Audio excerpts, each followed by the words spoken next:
thank you for coming out. It's wonderful to see so many people out at our council meeting, our regular monthly Stratford Town Council meeting. So thank you all for coming. And it's a great occasion to recognize the students who have done so well in the Water School Art Contest. So we'll be getting to that. That'll be our right after we have a couple of other business items to get through, and then we'll get to the Water School art presentations. So just please be patient, and we'll get to it shortly.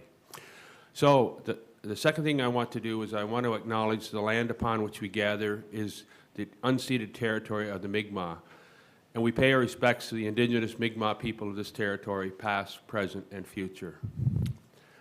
The next item on the agenda is a declaration of conflict of interest. Is there anyone here tonight around the council table who will have a conflict with any of the items we're covering here tonight? If not, we'll move on to approval of the agenda. Is the agenda any more additions, deletions, or changes to the agenda?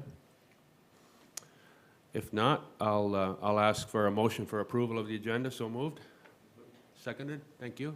All those in favor? Aye. Anyone against? Motion carried.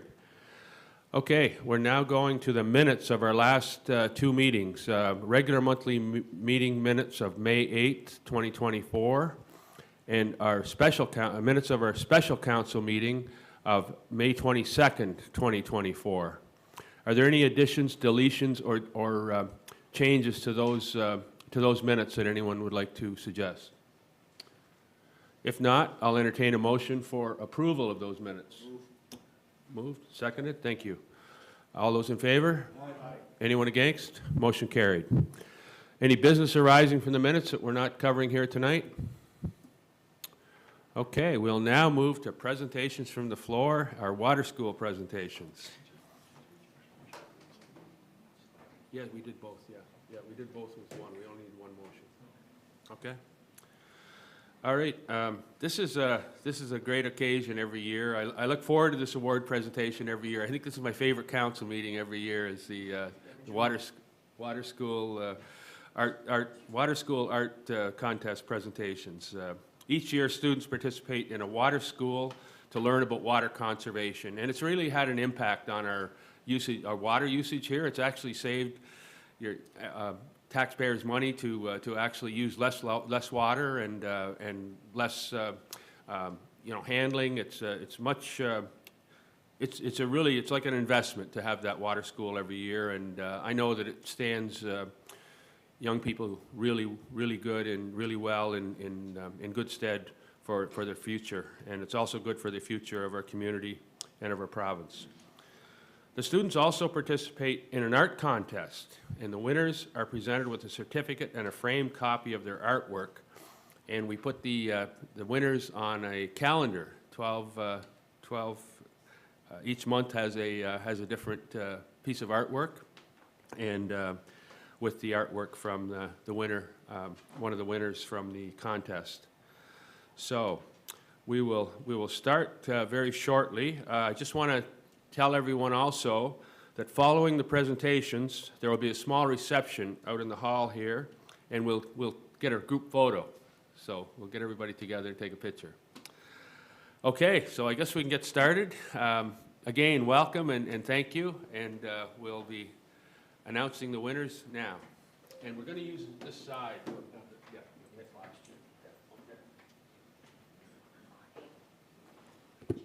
Okay. Assisting me will be Gordy Cox. He's the chair of our Sustainability Committee. So we're going to call the winners month by month, and we'll do a photo with each winner, and then probably a group one as well. Okay, perfect. So it gives us great pleasure to first call on Ivy Myers, winner for the month of January.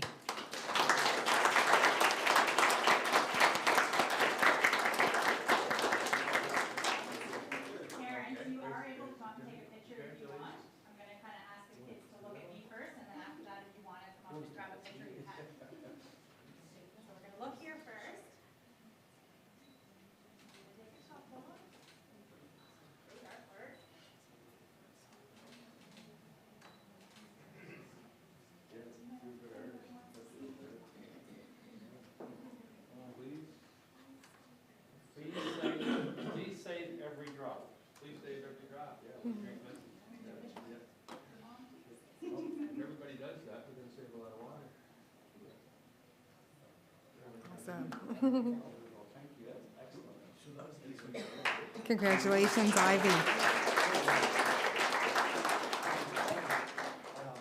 And we're now on to our winner for February, and I would also just note, our winners are their artwork is being presented on the big screen, for anyone who hasn't noticed yet. So our winner for February is Colin Beaton. Would Colin come up?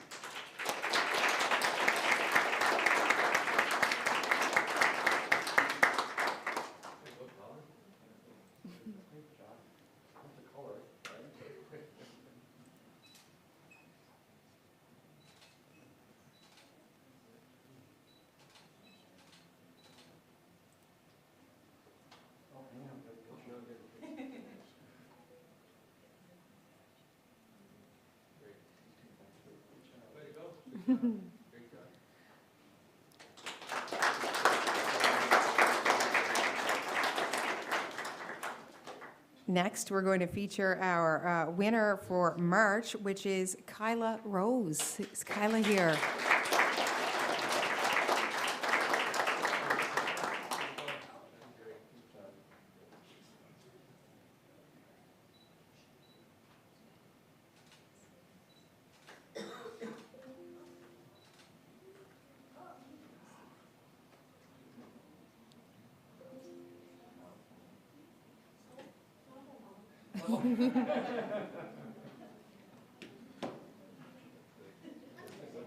Perfect.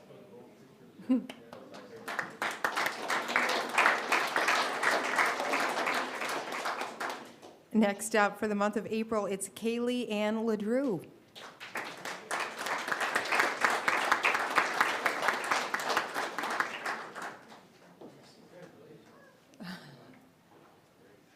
Oh, I love it. I didn't, okay.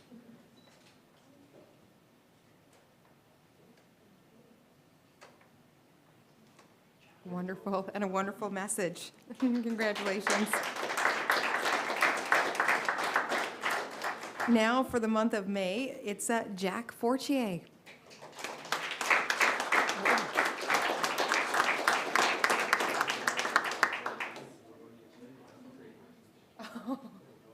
Amazing.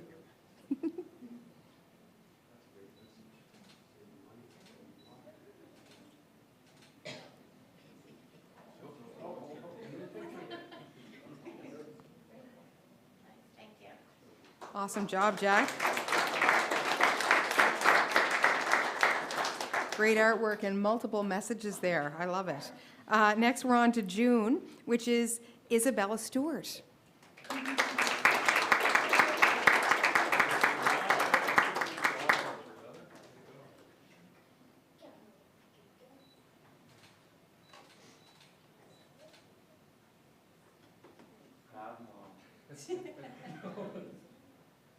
All my pictures are laughing at them.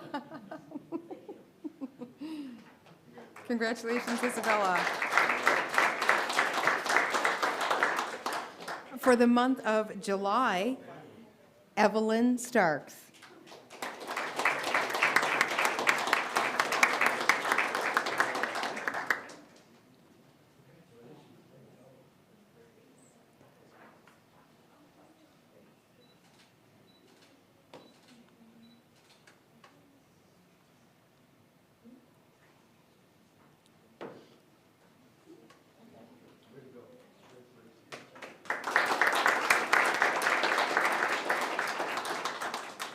And for the month of August, it's Emily Fillion.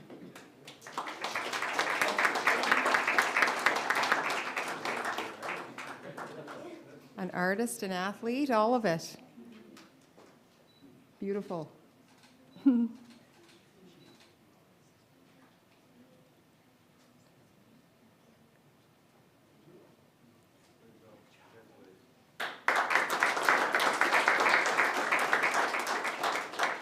And now, for the month of September, it's Annie Z, I believe. Annie? Yes?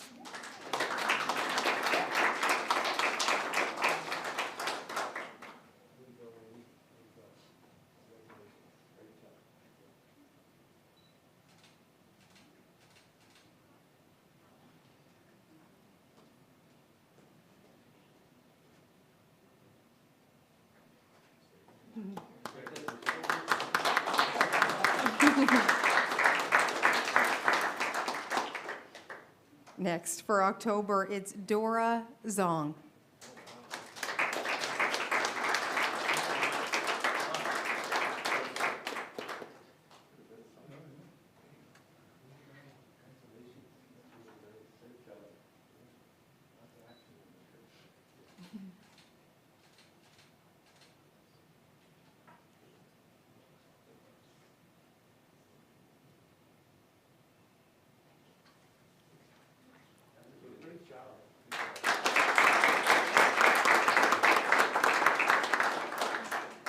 For the month of November, Maxine Tweedy.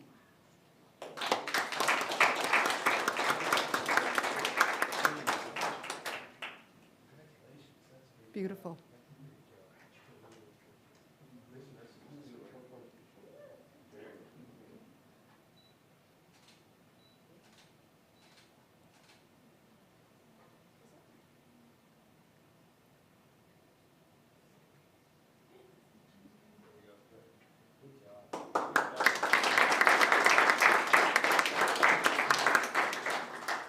And our final winner for the month of December, it's Neria Varghese.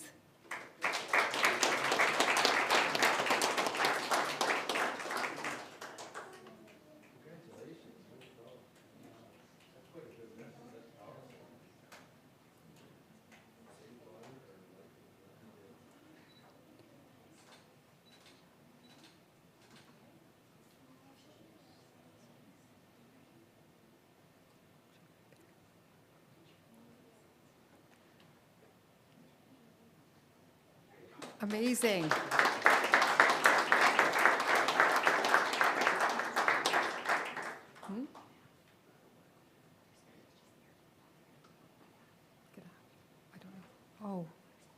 Oh, we would like to recognize our water school coordinator as well.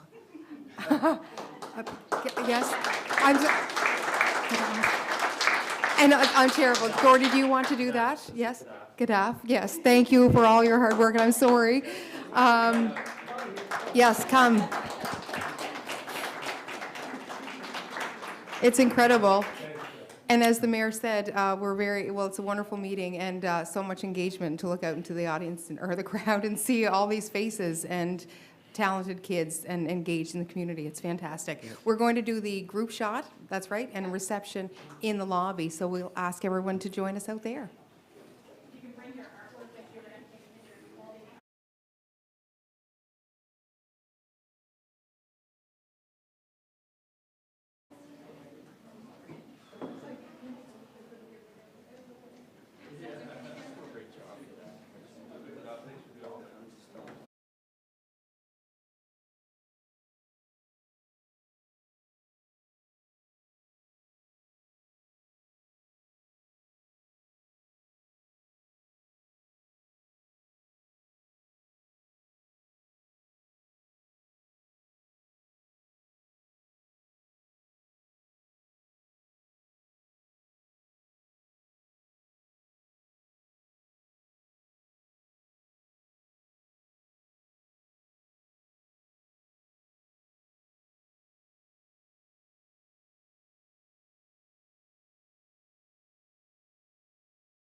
take their seats if possible, and we'll resume our meeting there. So we'll get going again as soon as everybody's able to finish up their cake and everything, so. Yeah. Bang the gavel there. Bang the gavel? No. I don't think we need to do that. I think we're all good. Okay, we got everybody back? All right, I'll call the meeting back to order, and the next item on the agenda, I want to again reiterate how great it is to have the school children in and their parents to recognize their great creativity and artwork. It's just a pleasure every year, and it's a great tradition for the town, and I'm glad that we're able to do that. I just wondered if I could make one correction. I was reading the winners' names, and I mispronounced one of the kids. So I announced Naria Varghese, and it is pronounced Naraya. So my apologies to Naraya, and congratulations again. Okay, thanks for doing that. Your Worship, if I may. Yeah, if I may, just if we could return back to the special meeting minutes. Deputy Mayor wasn't at that meeting, so I just thought if we could maybe redo the motion. Oh, certainly, yeah, okay. No, okay, let's go back to the motion for approval of the minutes. And it's been pointed out that in order to move a motion of minutes, you have to have been at the meeting to move it. You don't have to be there, have been there to second it, but you have to be there to move it. So I missed that in the original motion. Maybe in that case, we're all right then. Pardon? Maybe in that case, we're all right. I think Deputy Mayor did move, or he seconded. Oh, no, he's allowed to second if he, Okay. Disregard. Yeah. Sorry about that. no, they're allowed to second, but you have been at the meeting to move it, yeah. No better. Okay, so we'll now go to the next item on the agenda, which is my report, and it's in your package. Just a couple of highlights. We are looking at transit in Stratford and trying to, there's been a study done and a report. We also had a meeting with a couple of experts who were interested in helping us with on-demand transit. So I think we have a follow-up sometime in the future as well. So, and I'm not sure if that was brought to your attention, Councillor Jackson, but if you're available, it would be good to have you, it's a Zoom call, so it'd be good to have you on that call as well. And we had a very positive meeting with Premier Dennis King, and I want to thank the CAO and Deputy CAO, our project manager, and the councillors who were able to attend. I think it was a very positive meeting. We met with Premier Dennis King, Ministers Burridge, Deagle, and Redmond, and some of their deputy, at least one deputy was there, and some staff members. So it was really good. We presented plans and sought approval, provincial support in principle for a proposed new wellness facility on the community campus. And as I said, it was very positive, and the Premier actually,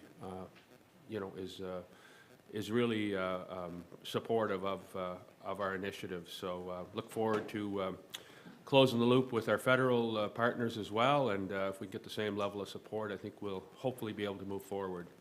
And on that, there is a presentation, Wendy, that is going to be presented at the Emergency Services Building about the new wellness facility, and that's this coming Tuesday, this coming Tuesday, and it's going to be at the Emergency Services Building, right? Yeah.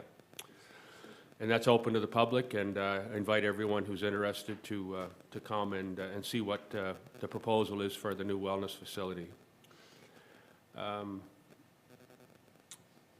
Again, I was away last week with several councillors to attend the meetings of the Federation of Canadian Municipalities. I was elected by acclamation as one of the 2 FCM representatives for PEI.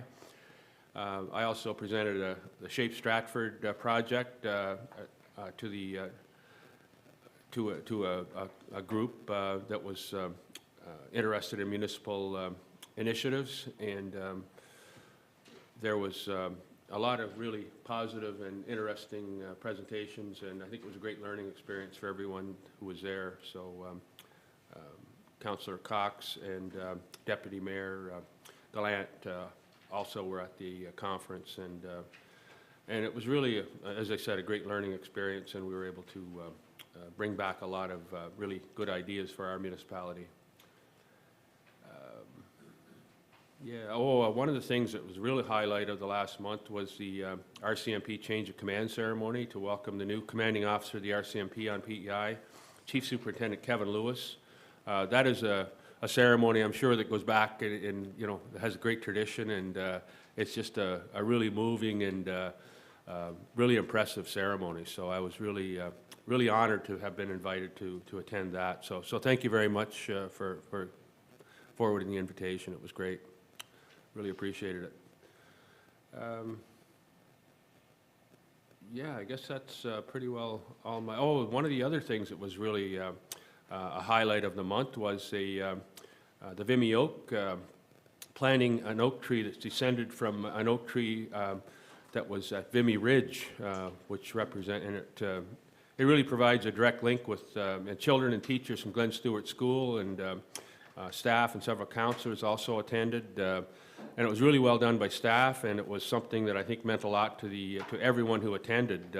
And it will really be memorable, I think, for the students who were there, the little children who were there.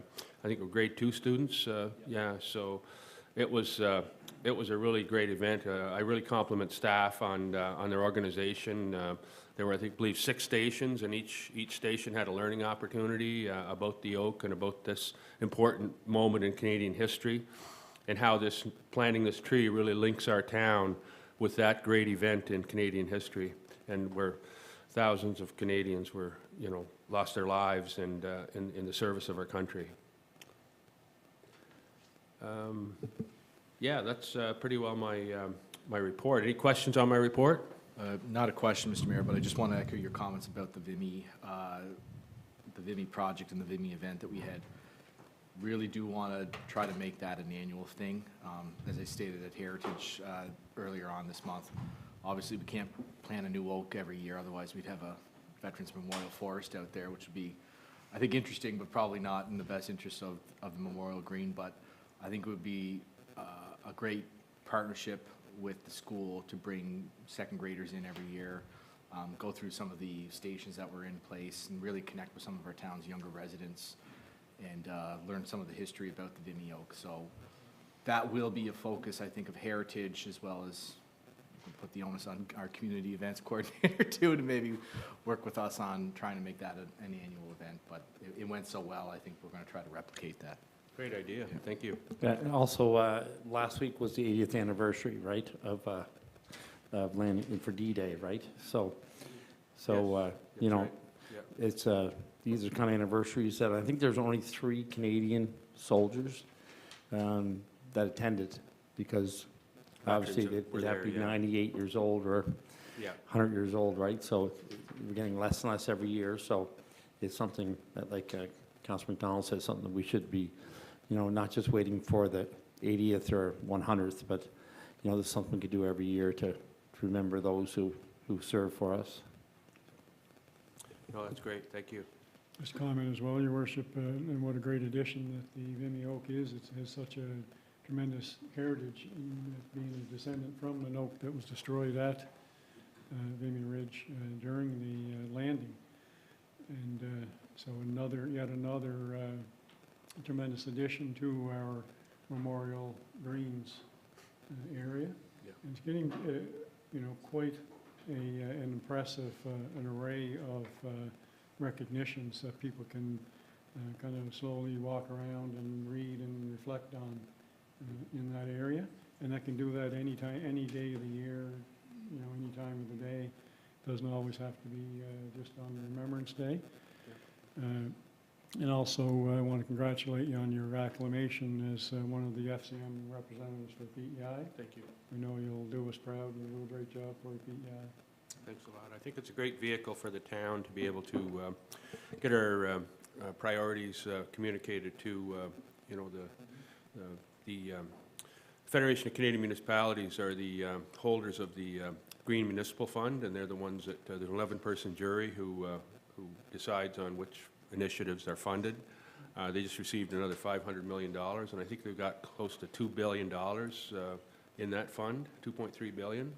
So that is something that's really important to this town and our need for infrastructure and our need for furthering the sustainability file. And I think there's some great opportunities there for us. So I'd like to explore those. We are meeting at the Atlantic Mayors Congress at the end of the month, or I believe it's around the 22nd.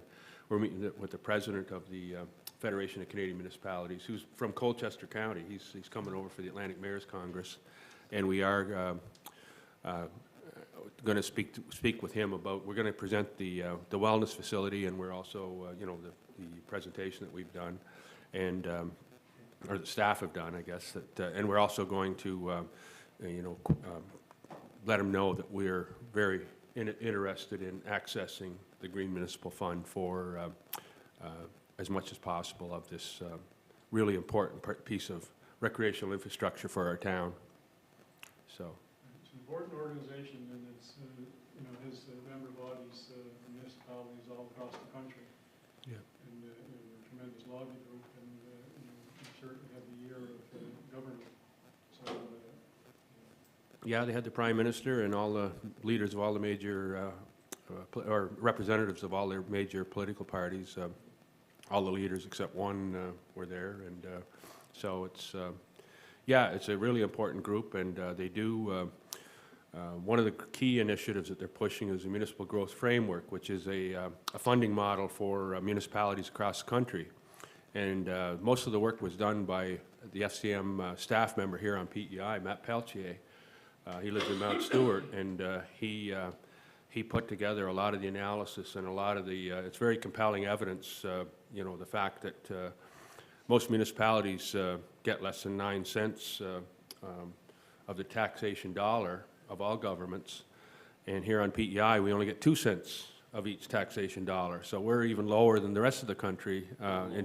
Yes, we're the lowest, that's right. So we really need more funding for things like infrastructure and for our day-to-day operations. and unlike other level orders of government, municipalities are extremely limited in their ability to develop new taxation Yeah. streams. So we're basically stuck with what we have and what we're offered, so. Yeah.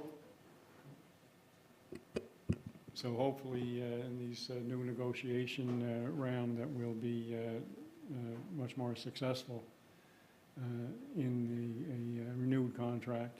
And we have been, and the contract, of course, is 3 years out of date now, so. Yep. We're certainly due for a new one, and hopefully with some retroactivity as well. Yeah, and the Federation of Canadian Municipalities is a great ally for that, for those negotiations, so. Okay, any other questions on my report? Comments? Okay. We'll now move on to Chief Administrative Officer report. I'll ask CAO Jeremy Crosby to give his report. Thank you, Your Worship. My report is in your package. I'll just highlight a few items. Myself and the Director of Planning, we attended a meeting with representatives of a new consulting engineering firm that's starting up in Stratford, so we're excited to see that they're going to be located here. It's called Brothers Engineering. What's it called, sorry? Brothers Engineering. Brothers, okay. Yep. Attend a meeting with the Director of Finance and representatives from the Public Schools branch to discuss the lease renewal and for their office space, and we do have that pretty well finalized now, so that's good to see that they are staying. Attend a meeting with the Shape Stratford team to discuss the final wrap-up of the project, but also how we move forward with the project and continue with the Intermunicipal Government Committee, because it has been a very successful program so far. Attended a meeting with representatives from the Provincial Office of Net Zero to discuss community energy systems for the community campus and also for town operations, so great meeting there. Attended the Greater Area Chamber of Commerce Annual General Meeting and luncheon and the Premier's speech, which was quite good. Attended the Engineers PEI Lunch and Learn presentation on the Mi'kmaq culture presented by Jamie Thomas, Cultural Director of Lennox Island First Nations. Really great presentation, a lot of good information there. And along with the mayor, I met with business owners regarding possible purchase of land in the business park. Also, along with the mayor and council, attended the meeting with the premier, which I thought was a great introduction to the community campus, and I think that a lot more discussions to come there. And subsequent to that, I met with the principal secretary, Adam Ross, with the premier's office to discuss this further and other Stratford projects. So those are the highlights. I'm willing to answer any questions on the report. One quick comment. You did a great job in presentation to the Premier and the Executive Council members that were present. And Thank I know that Jeremy Pierce did a tremendous job in development of the slide show, as it were. And I think some of that material will be used as well in the upcoming public forum. And I know our Deputy CAO, Jeremy Pierce, has been working intently on this project for a number of years now, and I'm sure when he goes to bed at night, he doesn't count sheep, he counts different components of the community campus. It was a great job by everybody. I think everyone was very well informed after that meeting. Oh, thank you very much. I had the easy job of presenting. Jeremy did all the heavy lifting of getting the presentation ready, and Carter was there to answer any technical questions. So Yeah, and Carter great. really contributed a lot as well. Yeah. He provided some good information to some questions that no, were asked. definitely a team effort. Yeah. Yeah, no, it was a great team effort. Thank you very much. Thank you. Okay, we'll now move on to Safety Services. I'll ask the chair of that committee, Councillor Jackson, to give his report. Thank you, Your Worship. Our last meeting, I'll go through the highlights of the minutes of our last meeting on May 21st. We do plan to meet next Monday on the 17th of June. So we had a report from our fire company on their statistics for April. We also had a good discussion on the committee on the future needs for the fire company. Just looking at the growth that's predicted and what we've already approved here. Just looking at the needs they're going to have around apparatus vehicles. And I think it's especially important now, given the fire Monday night in Charlottetown, where if anybody's seen the videos, like that place went up pretty quick. So it just reinforces that we need to make sure that we do our diligence here and make sure we have the proper equipment to fight these large apartment building fires should they ever happen. So we're going to continue to talk about that going forward. We talked about a lot of traffic complaints with the RCMP. They're doing a great job in responding to those. And around 54%, I think, of the complaints that they do receive are really traffic. And I know Councillor Cox and our other councillors are good to let us know where there's issues. Some other items on that agenda, we talked about Horton Park, 9 Horton Park. So that's the house that was it was in the news. There were some people who had kind of moved in. The property wasn't secured, so I know there was a bylaw violation there. I think they had till the end of the month to become compliant. I think you've seen almost every day there was a lot of work going on there. I think they probably hit their target, Jeannie, I think, for the most part, yeah. So it's good to see, and I know they talked about securing the building, installing cameras, so good to see some movement on there. The crosswalk request at Trans-Canada Highway in Kinloch. I want to thank Jeannie for continuing to push that with government. And so that's to link the multipurpose trail coming up past Finley's to get across to the new Mells and eventually up to the campus. So that, not sure when that's going to happen. Oh, straight along the highway. Okay, thanks for the. Perfect. Okay, thanks for that. So, so we're not sure exactly when, but we know that's in the works. Sorry for the, thanks, Jeannie, for the clarification. Mount Harbour Road safety. So I know I brought this up a little bit at last council meeting. We had a good discussion of safety services around some of the concerns that were expressed. I know RCMP did kind of focus their traffic enforcement in that area. Didn't see a whole lot from that as far as infractions, but I know it was great to see that they were out there. Did get a chance to chat with Mr. Redmond on that. I know it's maybe part of a plan for that area to help connect the trails at some point. So stay tuned on that. And the last thing from that meeting was really around T Hill Park. We had some concerns around garbage and some folks that were down there overnight. I know the gates are locked, but I think some people went down anyway. And just an overall increase in park usage. So, you know, as we get into the warmer months here, again, we time to time get some complaints about the noise and congestion from cricket and things like that. So we'll just keep an eye on that. So that's the highlight of the minutes. Any questions on anything from that? So, Counselor, just with respect to the, in the minutes about the requirement for the pumper trucks. Yep. So how many pumper trucks do they have? They have 11 pieces of equipment, but I think, I know 2 pumpers. Yeah, so you know, what they were saying was they're looking at replacing 4 or 5 in the next 6 years. One of them would be our ladder truck, which we purchased, they purchased used. All right. They generally have a certain lifespan before they become antique, so. And so those forecasts, are they taking into account some of the budgetary measures we were taking, like this past cycle? Like the 10%? Yeah. Yeah, and to be honest, that, I think the needs are gonna be greater than what. Even than what we, Yeah, we'll be creative, and Jeremy can chime in here, but there's some options around some used equipment that may have a longer lifespan, and trying to look at all those things. like, the minutes seem to reflect that there really is a need for the province here at a certain point to step up, and Yeah, or us, someone has to. someone has to. Yeah, and just subsequent to that meeting, did meet with the chairman of the board and their office representative that looks after the books and such. They're looking at some alternative measures of how we can purchase these vehicles in the future, but also they're collecting all kinds of information on extra costs with regard to motor vehicle accidents, medical first response. All those and calls. all that information, so we can include that in our submission under the negotiations with the government for additional funds. So, and they've been great to work with on that. So I know that they would all like to have, the firemen would like to have brand-new vehicles every time, but there are some other options, and there might be some financing options that we can look at through the town ourselves, so they're willing to explore those with us. Okay. Yeah, thanks, Jeremy. I think that's important, just to look at options that are there. Again, well looked after used equipment is great. We just want to make sure that with everything that we've got in the hopper, you know, and like I said, on Monday night's fire, like we have a ladder truck. It's almost the end of its lifespan.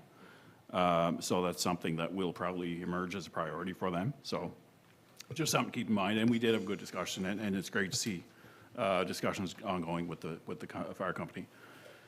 Anything else on the minutes before we move to, sorry. So I just Councillor wanted to, just in regards to your comments on T Hill, I just wanted to say, I've had a couple folks reach out with a few concerns over T Hill, and I think it is, like, we can have further discussions. I think it's important as we go forward that the space remains accessible in its beach use and park use for everyone, that it's a multi-use space, and that's I appreciate we it. can have those conversations. Yeah. But yeah, it is something that I've kind of heard about, and such a beautiful asset for our town, and access to the water. So I'd like to continue our discussions on that. Thank you. So if I may move on, the RCMP report, Corporal Weatherby is here. I don't want to steal all your material. I'll just talk about some of the highlights. Or you can talk about the highlights. So we did have, actually, I'll let you go, Corporal Weatherby. I always end up cutting your time out here. It was a busy, for the RCMP in Stratford, it was a busy month of May. We had 157 traffic-related offenses out of 328 occurrences, so we're still pretty high up there with the traffic side of things. We had 52 summary offense tickets, around $11,495 worth of summary offense tickets, and 58 warning violations, 19 traffic collisions. We had 6 impaired drivers, 3 by drug, one roadside suspension and one fail to provide a breath sample. So 6 in total, which is a pretty high number for May. We had 8 selective traffic enforcement program files, initiatives, basically to set up a radar in certain areas. We had 5 check stops through the month as well. The provincial general investigation section, which is Corporal Glenn Dudley and his team, with the assistance of the Joint Force, Prince Joint Force Operations, Stratford RCMP and Police Dog Section, executed a search warrant there on May 28th for cocaine, and there was cocaine, methamphetamine, prescription pills, replica firearms at a residence in, the search warrant was executed in Stratford at a residence, and a 30-year male was arrested at the scene without incident. So that's still under investigation, and charges pending based on some further results.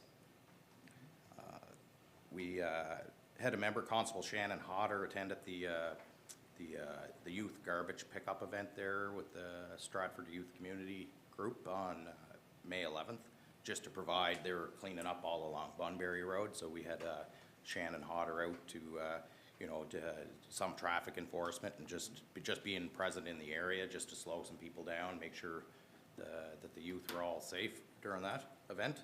Shannon's back in? Yeah, he's back in uniform there now. Yeah.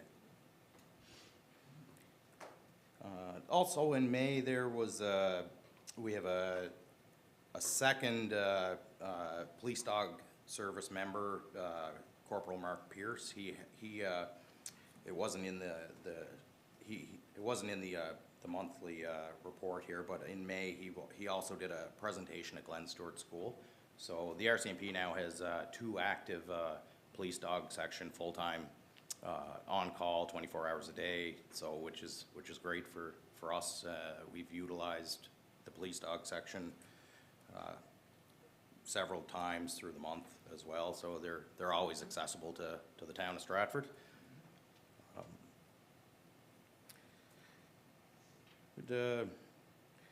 12 mental health related calls through the month as well. And we also had an aggravated assault that was reported to through the Queen Elizabeth Hospital. Originally went to Charlottetown Police, and then we found out it occurred in the Stratford area. So we had Stratford RCMP and the Provincial Major Crime Unit involved in that as well. That's still under investigation, so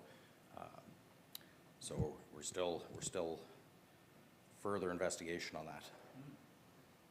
I think that's mostly it. Yeah, that's terrific. Any questions for Corporal Weatherby? No, just a comment more so, I'm always listening, especially when you're talking about the Mental Health Act and calls, and seeing, we'll hear in this report, 13 year over year as compared to 3 and 4 in years gone by in May. So it's a significant rise. Do you feel that's where we're headed? It is a significant rise when you look at it on the statistics. Some of them calls may be the same individual. Okay. Or repetitive occurrence Okay. on separate days. Yeah. So that can kind of go up and down, but I would say there is a rise in those type of Mental Health Act calls and well-being checks. Yeah. Okay. Overall. Any other comments for Corporal Weatherby? Any other comments for Corporal Weatherby? I just had a couple of comments. First of all, I really want to thank you and compliment you on the responsiveness that was demonstrated on a recent case that I was personally, a resident emailed me, and I just copied you on the email that I sent to CAO Crosby, and before anything, within a couple of hours, you had an officer there and responded to the issue, and that's great responsiveness. I really appreciate the youth outreach, the fact that that's one of our priorities, to demonstrate to that young people grow up with a respect for police officers and for the rule of law. And I think the professionalism that you demonstrate personally and that the force demonstrates is really exemplary. So I really appreciate it, and I want to thank you for that. Thank you. Yes, thank you, Corporal Weatherby. Or, sorry, Deputy Mayor, you Yeah, just, I see the calls, the infractions enforced and so on. I think council last budget support another member probably help you, Corporal. You know, seeing a need for that extra member for our community, give you more to spread around, sort of. So I think that supported you, right? An additional member would be great. Yeah, yeah. Definitely help us. Yeah, is it the one working now, Jeremy, the new member? Coming soon. Oh, hasn't arrived yet? Yeah. Okay, I thought the new member arrived. Very 'cause- very okay. soon. So these numbers could be bigger next monthly. Hopefully. Yeah, but no, that's great. No, it's great support, and like I said earlier, you're from the area, live in the area, and so and care for the area. It's really nice to have you, as Corporal, leading the charge there. So it's really nice to, and some of these situations here handled quick and properly, and informing everybody too. So it's really nice to be in collaboration together. So thank you very much. Deputy Mayor. Yeah, I just want to, a couple last things. I want to thank Councillor Cox for providing me with the pin. I love the RCMP, National Police Federation, so we brought that back from the FCM meeting. We do love the RCMP. We are, like your worship said, very fortunate. I know just looking at the map on tickets and warnings, just the spread over the whole community is tremendous, and we do thank you for that. And again, being so responsive to the inquiries from councillors, from residents, and from everyone else. And I'm sorry I got my back to you, but we do really appreciate it. And yeah, thanks for that. And the last thing was, didn't get caught in the last meeting, but the youth engagement at the skateboard park on May 5th. I know that was something that an RCMP member was there, and from being on council when the skateboard park got approved back in 2017 or 18, it's phenomenal to see how well used it is, how respectful. I think that anytime I've been by there, how all ages are using it, and it's really turned out how the kids, the youth of the day said it would. I know a lot of people were, had concerns about it, but it's really been a great thing for the town, and especially with our RCMP members, providing some leadership and being there too. Yeah, and I can mention too, being at the FCM, the FCM Association supported a resolution, it was like 99-1 or something, supporting more recruitments coming from Regina, pushed them through faster on that, and the RCMP got up, explained how the numbers are behind because of COVID in the class and stuff like that, so they're trying to get their numbers up again and push the numbers through, but the whole, like there's 3,000 people there at this conference, the largest yet, and we have great support of pushing that and giving it to the federal government and having that voice and pushing to get more recruiting officers, so pushing the Regina at the recruitment place. Yeah. That's a good point, Deputy Mayor. I think that resolution is really powerful. It represents, the FCM represents 90% of the population of Canada. Yeah. And one of the things that it recommended was that, when people are at depot, I guess now they get half wages or whatever, but Yeah. I guess they never, you probably, when you went through, you never got paid at all. No, You we 6 didn't months without money, and Yeah, we didn't get paid. so now they're recommending that they get full pay from the time they're sent to depot, and that might influence more people to Yeah. consider the RCMP as a career. I think it's $300 a week now, and now they're trying to get up to $500 or $600, double that. Yeah. The other thing is, I guess just as a matter of interest, and this is just a general comment about I was beating the drum for speed radar. We just got back from Calgary, and out there, speed radar is everywhere, and nobody seems to be too worried about it. And the police officers are able to concentrate on other files other than speeding, because speeding is looked after by the cameras. So that's something as well that I just wanted to get that in there. He loves speed radar. Thanks, Your Worship. Is that right? Yeah. You weren't driving. All right, thank you very much, Corporal Yeah, Weatherby. thank you very much. Appreciate your time. Thanks a lot for everything you do. Thanks a lot. Moving on, Humane Society, I don't see a report in the package this month. Sorry. Wendy's going to follow up here. Yes.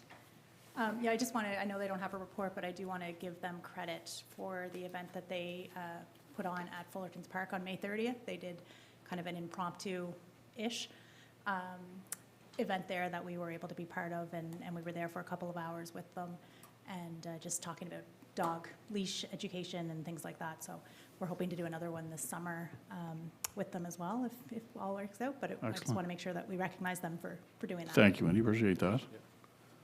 And Ponside Park is a busy spot, and I know Councillor Chandler will talk about it in her report, I think, but just, I had some comments from folks around the tennis. The tennis event was so successful, cars were everywhere. Unfortunately, it was kind of like a safety issue, but it's great to see sports events and free sports events being that well received. And thanks to Wendy for that update on the Humane Society. Transit, I'll try to be brief here. So we're up to, in May, we're up to an average of about 278 riders a day.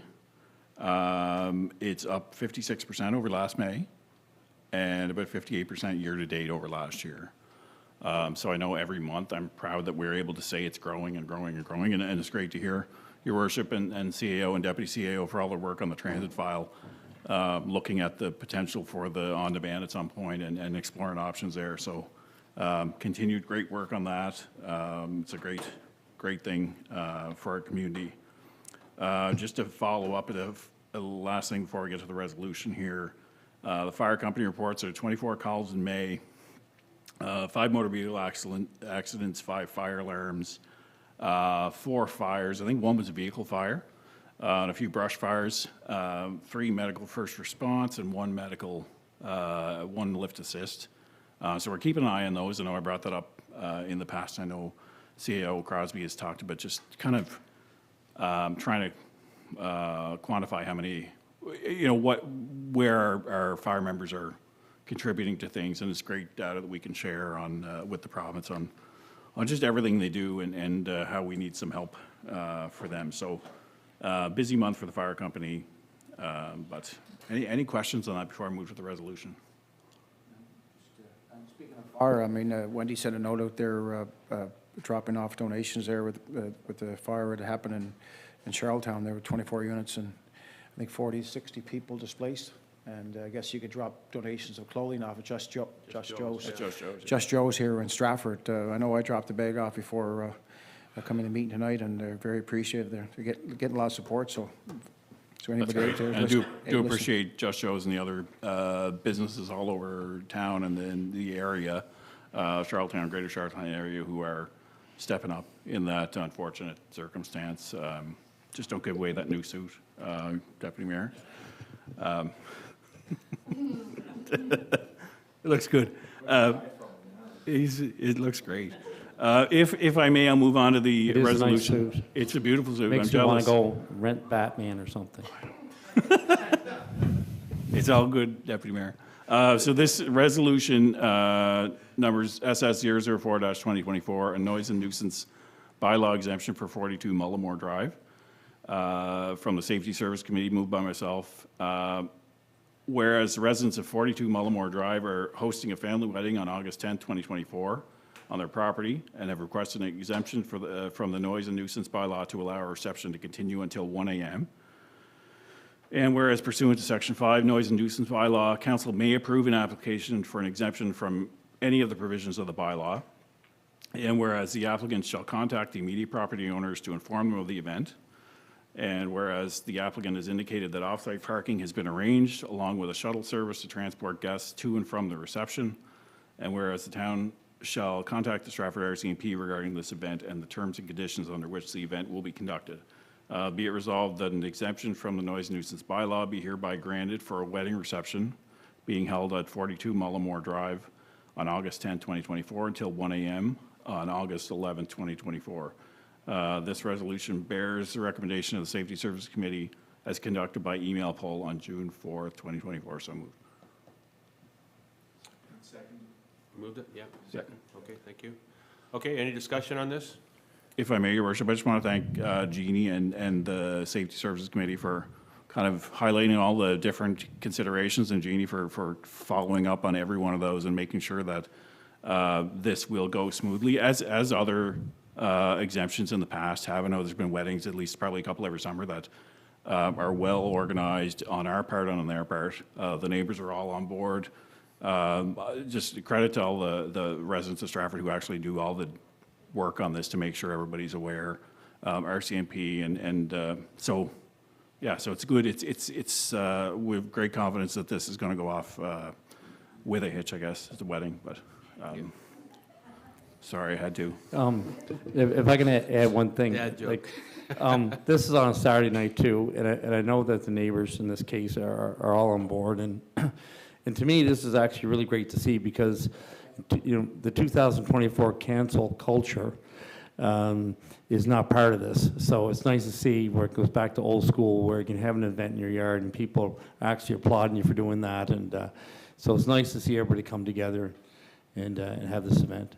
Yeah, it's great to be able to go to the town and everyone be helpful and our committees all understand in the same way. Like everyone wants, you know how enjoyable this would be, especially, you know, in a family property or something like that. So it means a lot to folks. So I do appreciate all the work behind this. Just historically speaking, I think, you know, we're very fortunate here in Stratford that our community culture is such that people do appreciate milestone events with their neighbors, and this type of thing really doesn't cause any type of inconvenience because, you know, they know it's very well managed. So we're fortunate that we have such a communal mindset within Stratford. And I was at an event the other day, Your Worship, on Monday, with the seniors, Mayflower Seniors Club. Their closing ceremony for the summer. They break for the summer. It was a barbecue. And many of the people I was talking to have talked about how they appreciate that aspect of Stratford, that communal sense. And from a senior's perspective, a lot of them are involved in activities that, you know, they might not otherwise be. But it really came out in conversation that is one of the reasons that they chose to move to Stratford or to stay in Stratford their whole lives, or return to Stratford. Good point. I think one of the secrets is that a lot of these events, the neighbors are all invited, so they call the police if they call it on themselves. Anyway. Well, it's nice they came forward and then Yeah, no, this is presented what this they're to us. They're doing it the right way. Absolutely, And yeah. so on, and then had Yeah. problems, especially with the shuttle. As the next policeman, the shuttle is the perfect key here Great for, idea. you know, no cars around the area. That Very was the key responsible. there. That was very responsible. It's nice, Yeah. and of course, these are our residents, so we have to, you know, support our residents, and it's all about family, and this is family, you know, and hope everything goes well, and I know it will go well, and it's cheaper. A wedding's expensive, probably save us some dollars going this way, so you got to look at it that way. Any other comments? Okay, call the question. All those in favor? Aye. Anyone against? Motion carried. Okay, thank you. Thank for you, your Your Worship. report, That's my Councillor. report. Okay, we'll now move on to recreation, culture, and events. And I'll ask Chair of that committee, and please proceed. Okay, thank you so much, Your Worship. This is a little bit not quite as organized maybe as I sometimes try and be. In regards to our committees, we did not have a Recreation, Culture, and Events Committee meeting in May. The Arts and Culture Subcommittee did meet, and we discussed the program instructor call-outs. So we are kind of hoping, in regards to arts and culture programming, that we will attract some broader programming and perhaps some more diversity that we can offer residents in the fall. We also discussed a visioning workshop and cultural space workshop, so we're hoping to kind of meet and establish the goals of the Arts and Culture Subcommittee, as well as what we feel would be, you know, the right kind of cultural space to consider in the community campus. As we mentioned a couple of times, And this is important, especially for any residents that are watching right now. The Stratford Community Campus Open House and kind of presentation is happening on June 18th at the Stratford Emergency Services Center. And this is going to showcase the plans for the campus and include kind of the overview of the high school as well. And I've had folks call me, and there's, like, everyone is very interested in the community campus naturally. So this is a great opportunity for people to come to see where we are so far, to ask your questions, and hopefully to get excited about what is coming, because this is, you know, the most significant infrastructure that our town is embarking on. Well, I guess it is the most significant infrastructure ever. So, in regards to Stratford Youth Center and Council, the online auction raised $4,800, so that's a big success. Congratulations to them, and that's for, of course, the Youth Center trip to Toronto. Summer programming is ongoing, with some activities continuing into the summer months, including the summer camp.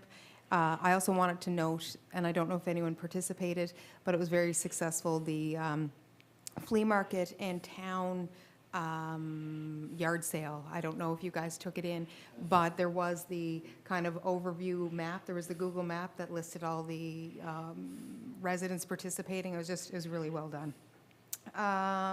As far as programming in the rec department, spring pickleball program ends June 27th. Pickleball moves outdoors to Kinloch tennis courts, and tennis offerings at Pondside Park courts and evening play for adults in Stratford Tennis Club, and that there's also a fitness class offered for 12 weeks. And I think the program that you were referencing, Councillor Jackson, was a tennis PEI initiative, and it was kind of a learn to play. And as part of their promotions, they were giving away 40 rackets to the first 40 kids that arrived. So I think there was over 160 people that participated, according to the executive director of Tennis PEI. So that's a lot of uptick in a program. And it just shows the, I guess, the growth of that sport and the interest, and also shows the functionality of Pondside and what we can do for an outside organization to come in. I thought it was pretty impressive. Lower McNeil Field is hosting the Craswell McLean Memorial Ball Tournament from June 14th through 16th. That's this weekend. Softball games hosted at Bunbury and Upper McNeil as part of the annual tournament. Is that right? Is there also a baseball? No, baseball is the lower. Okay, my mistake. So that is for both. As we know, the Big Canada Day event is coming up, and that takes place at T Hill between 1:30 and 4. Activities include performances by Richie Bulger and the Wannabes. Christine McLean will sing "O Canada" again. And there's also a pancake breakfast element hosted by the Lions Club at Town Centre that day between 7:30 and 11:30 a.m. That's nice. Yes, very nice. And I know we all participated last year in the Canada Day event, and we served our strawberries and Yep. ice cream, and we'll do that again this year. So we'll look forward to seeing And you. who will be the master of ceremonies for such an event? Well, I hear it's a coin toss between you and I. I'm not sure yet. But that is a really, You do a tag team. it's an amazing event. And I loved last year and seeing how many people came, and they just settled in and stayed for the afternoon and enjoyed the entertainment and the landscape and all of that stuff. The town has put out requests for proposals on an after-school program to operate out of the Stratford Town Centre and/or the Gertrude Cotton Centre, and I know you folks are aware of that. Naturally, it was brought to our attention, the shortage of after-school care within the community, and the RFP is an opportunity for local after-school providers to potentially use space at the town centre to provide larger programs, and hopefully, ideally, have a program in place for September of this year. And the RFP for that, that would close on Friday of this week. Fullerton's Field is still a bit of a work in progress. The grass growth has been slower than anticipated on the new field. The town looks forward to opening that field, which be primarily used for U11 and I think below lower ages for baseball and softball. And Jeremy brought this to my attention. I wasn't aware of this. The town would like to recognize the efforts of 4 Stratford residents who recently climbed the mountain next to Mount Everest. It's the 4th highest mountain in the world at over 8,500 meters. And those residents were Ravi Nusha, his son Shardy, Lester Jinks, and Edwin Jewell. And I think what we were particularly surprised and happy about is that they they held a Stratford flag at the top. So they took a picture of the Stratford flag. So yeah, Great, hopefully we can circulate that. Yes, Jeremy will send that out. Upcoming, I know tonight, right now, happening at the same time as this, the Stratford Elementary School is hosting its annual sort of event, barbecue. And last year, the RCMP were on site. It's a great event for community folks to socialize. You played there, that was last year. Okay, and next week at the school, it's the Bike to School Day. That's happening on Tuesday, June 18th. And I drove by the school the other day. I don't know if you guys do regularly. The number of bicycles and kids taking bikes to school, it is incredible. So this is a big, important day. And there's quite a extended kind of support in that there are crosswalk attendants, bike leads, et cetera, and that encouragement to get more kids biking to school. This is not necessarily in relation to the Recreation Department, but I did just want to mention, I participated in an event a few weeks ago, and it was called the Lady Ball, and it was a fundraiser for ovarian cancer. And there were 15 different women who were models in a fashion show, and I had the opportunity to be one of them, which was really neat, and they were called role models, so they chose women who were perhaps active in their communities. There was a pilot, athlete, you know, doctors, nurses, et cetera. But at the end of the event, they honored Alana McFadgen, who was a resident of Stratford, who lost her battle to ovarian cancer. So I just wanted to note that. It was particularly moving, and I was honored to be a part of it. And finally, in regards to the town center, summer hours of operation will begin starting July 6th. So the gymnasium, walking, track, and fitness area will open at 9 and close at 4. Weekday hours remain the same year-round, and the fitness area is still seeing close to 100 guests per day. And that concludes my report, or my summary. Wow, you've been busy. The Recreation The Department's been Recreation busy. Department has been Arts and busy. Culture Group has been busy. Yes, and I know that the department is in the process, like there's been some changes of staffing, and I know that there will be eventually a new person coming on as a program coordinator, is that right? Yeah, and we'll keep you posted when that happens. I'd just like to comment on the responsiveness of the after-school care coming in to address a community need that was come up unexpectedly at the end of coming up at the end of, in September, I guess, Yep. the end of the school year, and next year there will be a perceived lack or a projected lack of after-school care. And I Yes. think that, you know, the way the town responded, and the Recreation Department and yourself and everyone pulled together to get a program in place that will be subject to an RFP and everything, but it's going to address, hopefully help address the need, and it is something that I think is, we do have obviously another use for the gym, but if there is a need, then we need to put our resources into whatever the greatest community need is. And I know that there will be some people that will be maybe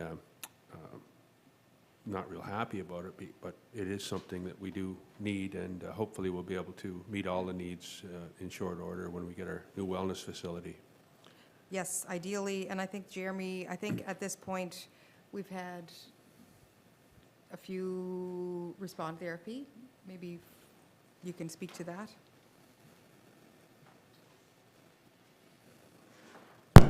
Yeah, we've received emails and phone calls from 4 to 5 different groups about the after-school potential opportunity, hence the RFP that Mayor Ogden just spoke of. So it went out last Friday and closes this Friday, and we anticipate to have hopefully 3 or 4 different applications come in. And as Mayor Ogden alluded to, it's our opportunity to potentially help out what has become a growing concern for many Stratford residents, or after-school care for their children. And will there be many facility users that will be impacted by this? And I guess there's we don't have any other place to use, so it is something we're just going to have to work around. Yeah, we worked at our programming schedule, so we'll adjust that schedule in the gymnasium specifically. It probably won't affect any stage users, and those are the two locations that we have identified as possible locations. It won't impact anybody coming in to use the walking track or the fitness facilities or potentially programs that start most days generally at 6 o'clock in the evening, so they'll continue on as per normal. Oh, that's good, yeah. But just for clarity, this is, as you said, the town and staff responded, mobilized quickly to a need that was brought to our attention, that there is the potential shortfall for after-school spaces, and we did put the RFP out. At this point, we haven't confirmed that there will be a program yet, right? That's correct. Yeah. So there's still, we're still in the information gathering and logistical planning for potential after-school care. It's not a, It's not a done deal at this point. Yeah, we can't do it ourselves. We have to have an RFP to hire somebody to provide this service, a private. And if we go through the process and there's qualified applicants or qualified organizations, then we can go through the next stage in terms of meeting with them and finding out exactly the full details of the program that they intend to offer, and then potentially award a program. Right. But there also is a clause in there that It's more- town's it's an under no expression of obligation- interest? Yes, correct. And town's under no obligation if we don't, Yeah. if But we're doing terms what or we can. conditions aren't satisfactory, that we have to provide a program. But we're doing what we can.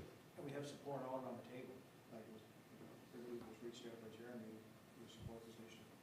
I think everyone responded on it. Until these go to the RFP. oh, yeah, no, Yeah. I'm just Yeah. being, I'm just making sure. Oh, yeah, you just don't want to making raise sure. expectations. I I understand don't what want you're to, saying. yeah, like, just because Yeah. this is where we're at, and within that, which, like, I'm just, for someone who's just receiving this information, just to be clear, it's not, there's still a few more steps to Yeah. go through before we say Yeah. there's after-school care. We're at doing what we Stratford. can to put it in place, but it still might not end up in a successful bidder for the service. And so we're, don't count on it. It's something that we are trying our best, though, to put in place. Yeah, that's a message, I guess. Just one point on that, Your Worship. Of course, this isn't a traditional service provision of a municipality. It's something that, as Councillor Traynor pointed out, that the municipality's doing in response to a projected need. So as long as people understand the municipality's doing what we can to try to help address the pending shortfall, but it's not one of our core service areas to provide to the community. Yeah, that's a good point. Okay, any other comments or questions on the Recreation, Culture, and Events Committee? Just one, Your Worship. I think most of the town knows how well the waterfront's looking and coming together, and just making sure we're not planning to be open on Canada Day. Just thinking there's going to be a lot of people walking down there wanting to throw a blanket down or something like that to watch fireworks, but we're not officially. That's right. We'll have to make sure that's conveyed. That's correct. The park's still not officially open, although we do see a lot of traffic there on a daily basis. The boardwalk, that once it's open, will be beautiful. The lookouts, the landing area, that sort of thing. But officially, the park's not open at this point. So we're looking at blocking that up? Yeah. I think we'll probably block off what needs to be blocked off. It could be damaged by foot traffic and that sort of thing, but I think we'll make what available to people, what is possible to I think that's probably accommodate the people. best Because assessment. it is a great place to watch the fireworks. Correct.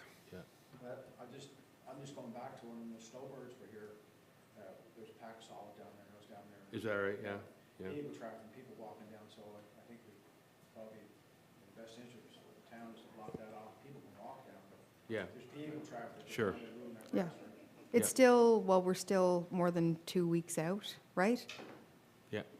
And it's still, yeah, it's still a work in progress, and I'm sure the comms team will be communicating with residents in advance of the Canada Day event to say what's what down there.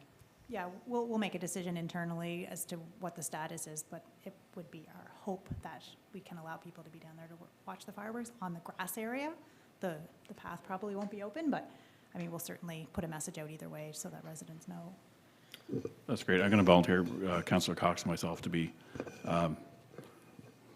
guides down there if need be. Yeah. Amazing. He's volunteered me for stuff before. That will be wonderful. Especially when he's out of the room, eh? Yeah, there's a lot in that report. Thank you very much. That was a great report. A lot of activity. It's a lot of It information is there. Thank you. Yes, and I mean, this is inferred, but of course, sport is beyond soccer, baseball, like all the things. So we're, hearing from those, but those things are just kind of getting underway. And always, as people get out and use the trails more and are at the fields, then people may see different opportunities. And if you're one of those people, you can just let us know. Yeah. Let the town staff know, because we appreciate any sort of updates on something that may need a little attention, whatever. Well, it's great that working with the Stratford Lions Club here with the breakfast in the morning, that's pretty key. I mean, bringing that back and working with the kitchen there now, so that's pretty successful doing that, so it's great to see that done. For Canada Day? Yes. Yeah, that's Yeah. a very full day. Yeah, it's a great day for volunteers. Stratford Lions really put a lot of time and effort into it, and they appreciate that, and using that facility. And I think Jeremy worked it, and you worked it, and probably the two Jeremys got agreement together, so it's great. Okay, well, thank you very much for your report, Councillor Chandler. That was a great report. Okay, we'll now move on to Finance and Technology. Ask Councillor Ron Dowling, and I neglected to thank you, Councillor Dowling, for your acting for me. Both myself and the Deputy Mayor were away last week, and you stepped in and were able to handle things. I appreciate that. Thank you very much. Thank you, Worship. I think we have a well-oiled machine here from a staffing perspective, so I wasn't called upon Makes to it any easy. great degree, but I appreciate your comments. I do have a few items just to mention that were brought up as a report from Director O'Connell, Your Worship. Unfortunately, we had 3 properties that were disconnected from utilities on June 6th, and 2 have since been reconnected. Staff, Director O'Connell in particular, attended organizational review meetings, updated the reserve bylaw for a few new reserves to be set up, and there's a resolution to follow shortly to that effect. She set up a GIC for the Housing Accelerator Funds and got a rate of 5.2%, which is pretty good. It's making use of that money while it's waiting to be dispersed to different projects. Met with the Public School Board on the lease renewal, attended the revenue sharing meeting, sent out a request for proposal for utility loan renewal. And there's a resolution to follow as well, Your Worship, in that regard. And reviewed compensation review information from KPMG. And staff continue to work on year-end paperwork as the auditors will be here the end of June for the annual audit. Working on the needs assessment data for the next revenue sharing meeting. Working on an application through the Rural Growth Initiative Fund for Clearview Park.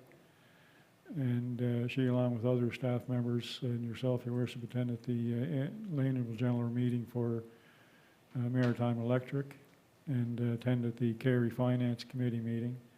Attended meeting regarding renovation for new staff offices. And she reports that staff continues to be busy with day-to-day tasks. Excuse me. The Finance and Technology Committee did meet, Your Worship, on the 15th of May. Just quickly, one item that was up for discussion this meeting and past meeting and several before was out of the revenue sharing. So work continues in that vein, and Director O'Connell and our CAO were working diligently to complete a needs assessment that's going to be required for a negotiator. We spoke earlier about the lobbying efforts and the power and numbers from the Federation of Canadian Municipalities, and the same holds true for the Federation of Prince Edward Island Municipalities. And they're taking a partnership role in relation to the negotiation for the majority of the municipalities on the island through these negotiations. So there has been a negotiator that's been selected, and when all of the needs assessments are in, then that negotiator will be able to move ahead full steam in their negotiations with the province. And there will be a cost to that, and that'll come a little later when we have that determined conclusively. Otherwise, Your Worship, the minutes of the committee meeting from May 15th are included in the package, and I'll address any questions any member of council or yourself have in that regard. Any comments or questions on the report or on the minutes? Okay. The town income statement has been included in the package as well as the utility income statement. And we'd be happy to answer any questions in relation to either of those documents. Okay. I do have a couple of resolutions, Your Worship. The first is the Town of Stratford Resolution FT 007-2024 Reserve Funds Bylaw number 29, revised, Schedule A. Stemming from the Finance and Technology Committee, moved by myself, whereas Council established a reserve fund bylaw number 29, to set reserves aside for a specific purpose by approval of Council. And whereas Schedule A of the bylaw contains a list of reserve funds that can be amended by simple resolution, and whereas it is desirable to amend the reserve list to include Town Hall Capital Reserve 2022, reserve set up to allocate $50,000 per year to set aside funds for capital repairs for the town center. Housing Accelerator Fund Reserve 2024, and the town of Stratford has received funding through the Housing Accelerator Fund. These funds are to be used for specific initiatives written in the approved agreement, and the reserve will be set up with the funds received from the federal government. And as the initiatives are completed, the funds will come out of the reserve. A separate bank account will also be set up for the Housing Accelerator funding. And the Future Community Infrastructure Growth Reserve, Community Campus Infrastructure Growth Reserve 2024. This reserve will be set up to account for surplus revenue received due to the 3-year tax rate increase on the residential taxes for Stratford. And during the budget process, we communicated with residents to inform them municipal property taxes will be increased, and funds received will be put towards future projects in Stratford, such as the community campus and future wellness center. It does include other growth-related projects. Be it resolved that the attached revised Schedule A to the Reserve Funds bylaw number 29, dated June 12, 2024, be hereby approved. This resolution bears a recommendation of the Finance and Technology Committee on May 15th, 2024.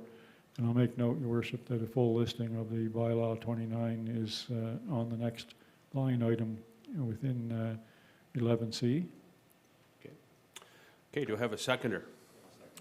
I don't know who got there first. Yeah, okay. Councillor, I'll say Councillor McDonald, thank you. Yeah, so discussion. Anybody would like to comment on this? So just so I understand, there's already been some money set aside for the Housing Accelerator Fund. The other two, I understand that there are no funds at this point set aside, but we're just looking to get ahead of that. Is that right? Well, I think the one that was set up in 2022 is, I just didn't know if there's anything in there or not at this point. There is, There is there? there Okay. is, Okay. for the one that was, set up in 2022. Okay. The schedule didn't get amended, Okay. so I noticed that whenever I was adding the 2 new ones for this year that the capital reserve, Okay. that town hall capital reserve was. Money's there, we just didn't really Yeah, have we've it allocated earmarked. it Okay. the past 2 years. Thank you. Yeah. Okay, any other questions or comments? Okay, we'll call for the vote. Oh, sorry, go, I'm sorry. I do have one question, just because I know we had some conversations in regards to the initial phrasing of the future community infrastructure growth reserve. And so I'm clear, the town hall capital reserve has been in existence since 2022. Correct. With the tax increase, this is not putting any more revenue into the town hall capital reserve. That stays the same. So the Housing Accelerator Fund Reserve, that is holding monies that have come in through funding. So is this piece saying that all money coming in through the tax increase is going to the future community infrastructure growth reserve? That's correct. Okay. That's not necessarily what I understood when we first chatted about it, but maybe that's just me. Councillors? Maybe. Counselor, could you tell us what your understanding was, just so we can get that fleshed out? Well, I think that there was a question posed a while ago in regards to the tax increase in the reserve, and that it would be used towards infrastructure, future infrastructure, including the community campus. But it was my understanding not limited to the community campus. Did anyone else have that understanding? The last line covers the other growth-related projects. It's not just specifically for the community campus. Okay. Yeah. My mistake. I thought it was suggesting that all was going there. Okay. I apologize. No problem. Clarity's good? Yeah, we have a good number of reserve funds set up, and it's good that, looking to the future, we're setting this money aside for, I do notice a couple here, RCMP Building Reserve. I know we need the vehicle reserve, but, Maybe I could have amended this and just, there's no money left in the RCMP building reserve. We transferred that all over when the Emergency Services Center was built. well, do we have a process for closing funds or removing them? Yeah, I could, if we have more, the next reserve that I go to add, maybe I'll amend it to remove the RCMP one off the schedule. Okay. Yeah. Yes, Yeah, that's a yeah. good point. Exactly. Good yeah. point, Councillor McDonald. That's good. Yeah, because we're carrying a lot of information here that, I think some of these funds, or some of these reserves are, have outlived their original purpose. But anyway, they can be looked at as part of our policy review, perhaps. Okay, any other comments or questions on the motion? If not, we'll call for the question. All those in favor? Aye. Anyone against? Motion carried. Thank you, Your Worship. Next resolution is Town of Stratford Resolution Number FT 008-2024, Utility Loan Renewal, stemming from the Finance and Technology Committee. It's moved by myself, whereas a loan for utility capital projects from 2014 has expired in the amount of approximately $506,000, with an amortization of 10 years remaining on the loan. And whereas the amount of the loan requested for the Stratford Utility Corporation is $506,000 with the following options. Option 1 being a 5-year term and a 10-year amortization remaining. Option 2 being a 10-year term and 10-year amortization remaining. Option 3 being a 5-year term and 5-year amortization. And whereas the amount of the loan requested of $506,000 is within the 10% capital debt threshold of the town of Stratford.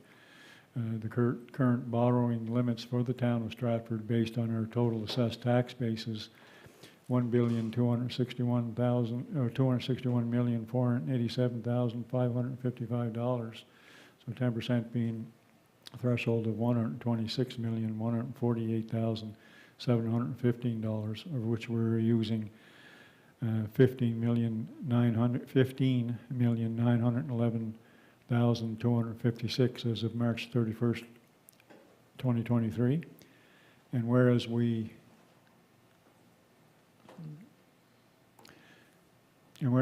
requested proposals from the following financial institutions: Bank of Montreal, Provincial Credit Union, CIBC, Royal Bank, Scotiabank, and TD Bank. And whereas the request for proposals closed at 1 p.m. on June 10th, 2024. And whereas the following 5-year rates and 10-year amortization were received. Option 1, fixed term, 5 years, 10-year term for 10 years amortization at TD 4.792%, RBC 4.84%, CIBC 5.3%. And whereas the following 10-year rates and 10-year amortization were received as option 2, term 10 years, the 10 years amortization, TD 4.955% and RBC 4.90%.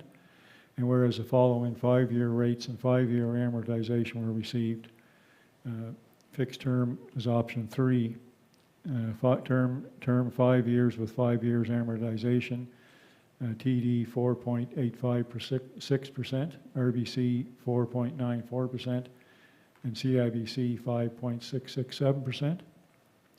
Be it resolved that the tender for the loan with an amortization of 10 years remaining will be awarded to the TD Bank for a 5-year term at a rate of 4.792%. This resolution bears a recommendation of the Finance and Technology Committee as submitted via an email poll on June 10th, 2024. So, do I have a seconder? Okay, thank you.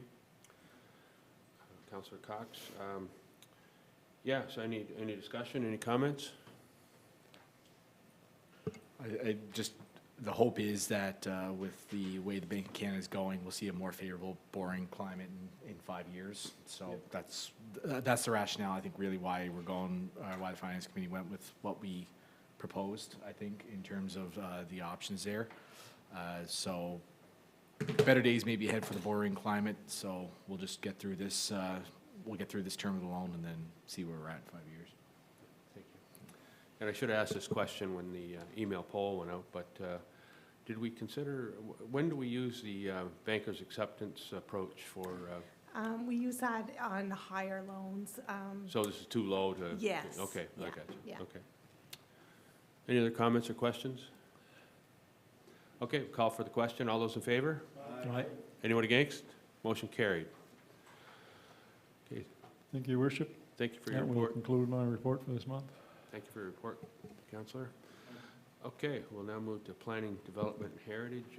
Councillor Jeff McDonald chairs that committee. Ask for your report. Thank you, Your Worship. So, folks, the minutes there from our meeting are present.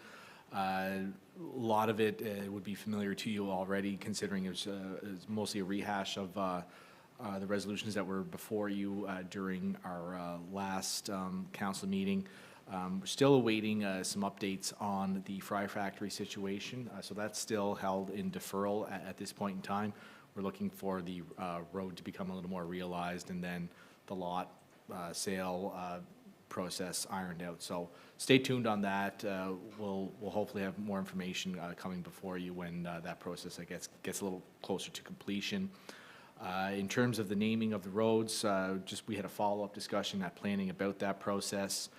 Certainly indicating that ultimately it is council's decision and the role of the committee versus council, and certainly we always recommend and we always recognize, I should say, the role of our committees do and the work that staff do, and that's just part of the dialogue of municipal government, and that will certainly continue, I expect, in the future. Also there are our building summary and permit summaries for May, somewhat of a quieter month this month as compared to May 2023. It is what it is. So we're now a little off the pace from 2023 to year to date, though we are approaching certainly a very busy time for planning. Is very much full steam ahead there. In that regard, some positive news for planning. Planning staff held and town staff held interviews 3 weeks ago for a vacant planning development technician. I can state that we have a successful applicant for that role. Her name is Janae Knowles, and she will start at the end of the month. So we'll certainly look to welcome Janae to the town of Stratford family. And I think the expectation there is she'll be able to jump in with both feet and assist our capable planning staff. We do have a few resolutions for you this evening. Before I get to that, just one more thing from the minutes. You'll note in the minutes that we'll have, I think down the line, a resolution for subdivision on an interesting plot of land on the Rosebank Road. Do appreciate council's, planning staff's role in getting that resolution or potential resolution to the place it's at. Essentially, we were looking at something very complicated, and then I think we just went back to the drawing board and went with something very simple. So I appreciate Phil's assistance on that to date. So moving to our first resolution, which is Resolution PH 009-2024, DP 052-24, from Donald O'Keefe, located at 76 Bonavista Avenue, PID 1090414, being an accessory building within a flanking yard. It comes from Planning and Heritage, is moved by myself as chair of that department. And it reads as follows. Whereas an application has been received from Donald O'Keefe to place an accessory building, a storage shed within the flanking yard of PID 1090414, located at 76 Bonavista Avenue, zoned low-density residential. And whereas in accordance with section 8.1.2 of the Planning and Development Bylaw, council may issue a development permit for an accessory building located within the flanking side yard of a lot where the town is satisfied the structure includes building design components such as building material, scale, and form are consistent with surrounding development. Whereas the design of the proposed accessory building is consistent with the main dwelling in size, in style, and color, and the proposed dimensions meet the requirements for accessory buildings per section 8.1.4. Whereas the proposed location is well behind the main wall of the dwelling and has been chosen due to the orientation of building openings, the slope of the property, and to maintain existing trees which will partially screen the accessory building. And whereas the proposed location is outside of any site triangles, nor should there be interference with maintaining or servicing the abutting street, which is Breton Lane, which is a low-traffic private road serving 3 single-dwelling lots bound by existing development. Be it resolved that approval be granted to an application received from Donald O'Keefe to place an accessory building, a storage shed, within the flanking yard of PID 1090414, located at 76 Bonavista Avenue, in accordance with the submitted plans.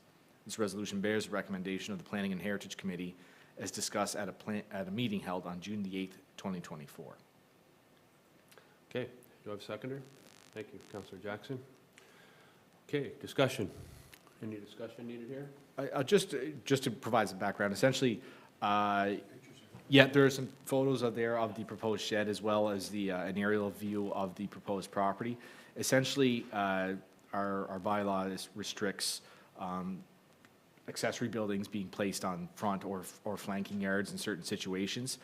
In this case, we have a very small private road being Breton Lane, which abuts the side of the property, essentially requiring this application, though as the resolution notes, it's a very well-screened area with trees. The building, the outbuilding, accessory building itself perfectly matches the main dwelling unit on there. It's, I think respectfully, this is just my 2 cents, it's more of a formality than anything. I think it's certainly a well-considered application, but it is something that we need to do as council, considering the technicalities, I think, which arise because of the presence of Breton Lane there. But subject to any questions, Phil is here to speak to it. I can answer any questions as you might have. Any questions or comments? Okay, if not, we'll proceed to the vote. All those in favor? Aye. Anyone against? Motion carried. Thank you. Next resolution. This is resolution number PH 0102024-SD015-24 from Power Holdings Incorporated. It's a request to increase a non-conforming lot located at 20 Barclay Avenue, PID 328625.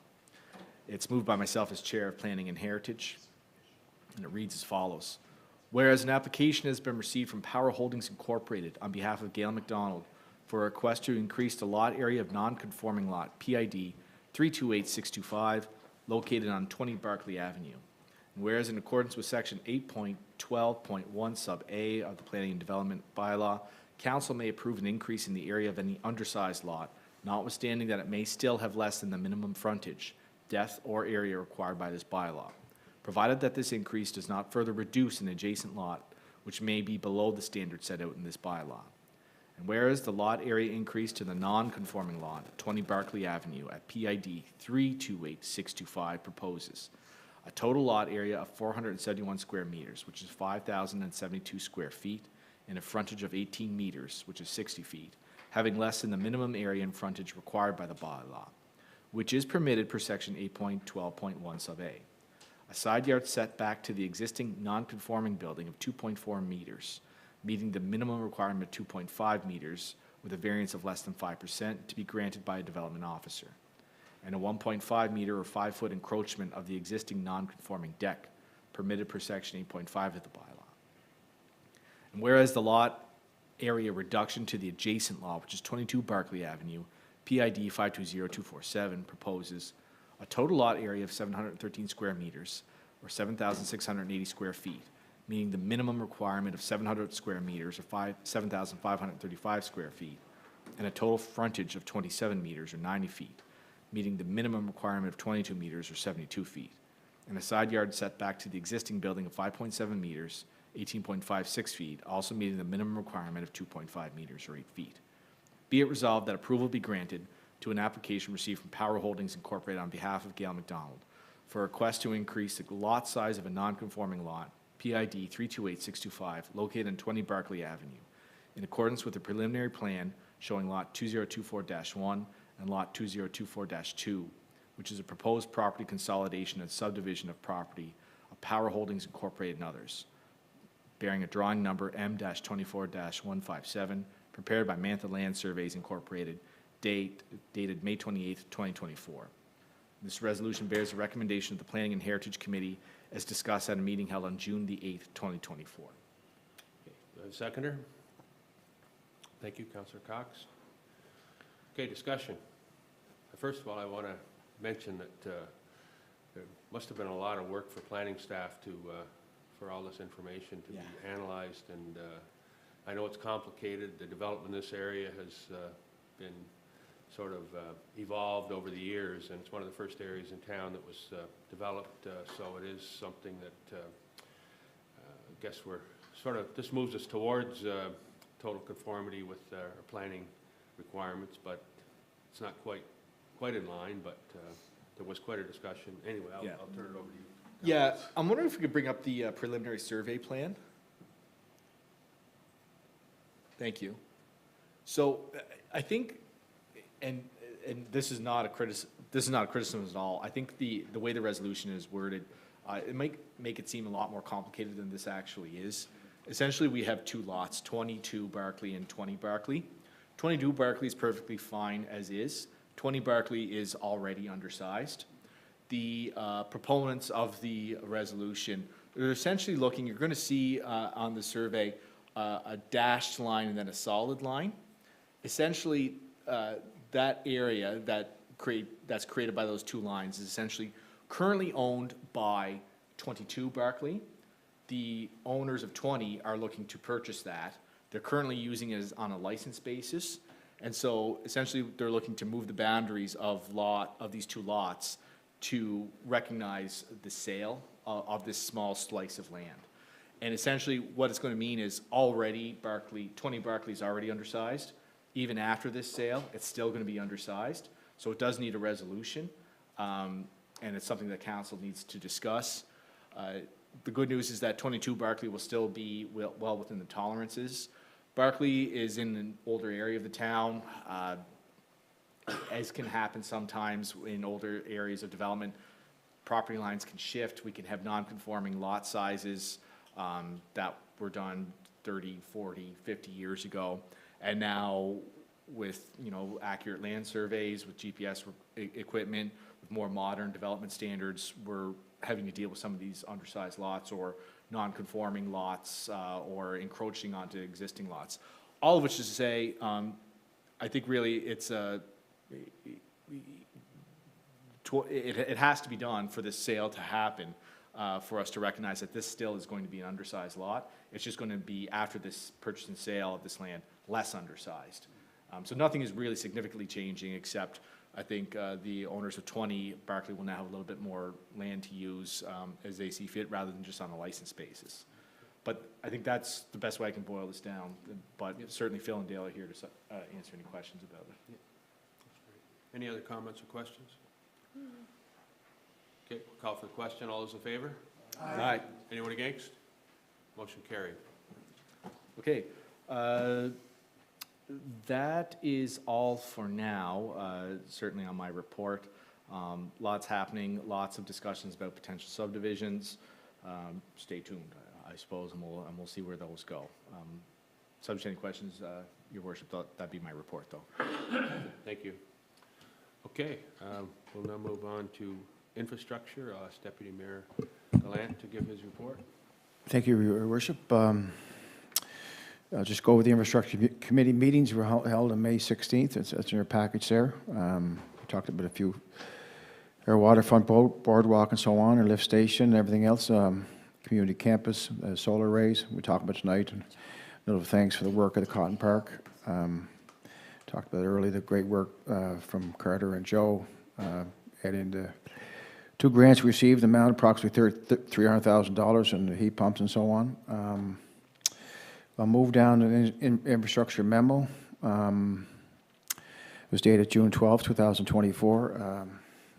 Ongoing project work at Waterfront Boardwalk, Community Campus, Water Reservoir, Bunbury Sewer Lift Station upgrades, Curry Sewer Lift Station upgrades, and Force Main extension. We acknowledge some inconveniences to residents and the traveling public as these projects unfold, and extend our gratitude for everyone's cooperation and patience. Work has begun at Kelly's Pond with the new water control structure and storm piping. Department of Transportation has prepared a temporary entrance to the park and a temporary bypass lane so traffic can be diverted for the culvert replacement work to take place across the Keppick Road. The concrete floor has been poured at the dry storage building, requiring all contents to be emptied from the building. New racking has been installed, so space is optimized and contents can be better organized as they move back into the building. Paving of the multipurpose trail at the Waterfront Park and parking lot extension at Follands Creek Conservation Park was completed earlier this month. Additional security cameras have been installed at several town properties throughout the town. Proposal received on April 30th for the design and installation of solar panels on the rooftops of Stratford Emergency Services Building and the Maintenance Building at 21 Hollis Avenue. A resolution tonight will award this work. We brought forward a resolution tonight. We brought forward. Bids were received on May 24th for the installation of hydrants within the core area. Another resolution will be brought forward tonight concerning this issue.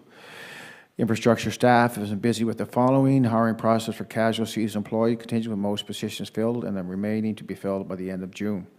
Bylaw complaints, investigation, follow-up on ongoing and time-consuming. The bylaw enforcement contractor is back for the summer months, which should help us keep us up with demand. Speed humps are now installed at 4 locations, and data has been collected at 2 more locations. Grass cutting, both by the town staff and contractors, ongoing and difficult to stay on top with the rapid growth this time of year. Sidewalk sweeping is complete in preparation for assessing deficiencies, and trip hazards has begun. Valve exercise and maintenance is near complete. Gravity sewer flushing is underway and will be complete before the end of summer. Manholes within the streets, the Department of Transportation or paving have been modified with floating frames and covers to accommodate the new surfing. Water and sewer inspections and water turnarounds for new development are ongoing. Ongoing inspection and maintenance of water and sewer systems and managing ongoing customer and resident inquiries and concerns. During the month of May, there were no major incidents or emergency. There was 2 reported sewer blockages. One was determined to be on the customer side. The other was on minor obstruction in our main, which was cleared immediately. There was no damage to any premises. And this is my report, Your Worship. Thank you. Yeah. Any comments or questions on the report? I just have one, Mr. Deputy. So with respect to the security cameras that I mentioned in the report, are they e-watch cameras? I am. No. No, No, I don't think so. There are cameras. There are cameras. Yeah, town's cameras, yeah. Town's cameras. Yeah. We have them at Fullerton's, and we have them Right. in this location as well. Okay, Mm. okay. Who monitors them? I didn't even know we had our own cameras, to be honest with Yeah. you. Yeah. They're Do you, on camera now. Jeannie, you know the areas we put them That I in, know. no? Just to give everybody a, Yeah, okay. yeah.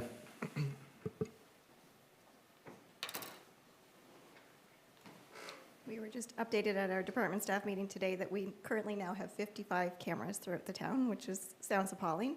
Many of them are actually in this building and in the emergency services building. That's kind of the bulk of them. But we've got them at Pondside Park, we've got them down at Cotton Park, we have them, 21 Hollis at our maintenance building. The new installs went down at the waterfront park area. Off the top of my head, those are the locations that Are they monitored, or are they just sort of We- just recording and? a handful of us here have access to them, so Okay. if there happens to be an incident, we can go back and get the footage, and, Okay. nobody's looking at them, 24/7, but they are there, and we can check in on them anytime. Sure, okay, thanks. Just while you're up there, Jeannie, if I could ask a question. It's not on the report, but I just wondered about it. The infiltration work that was being done, is that all complete now?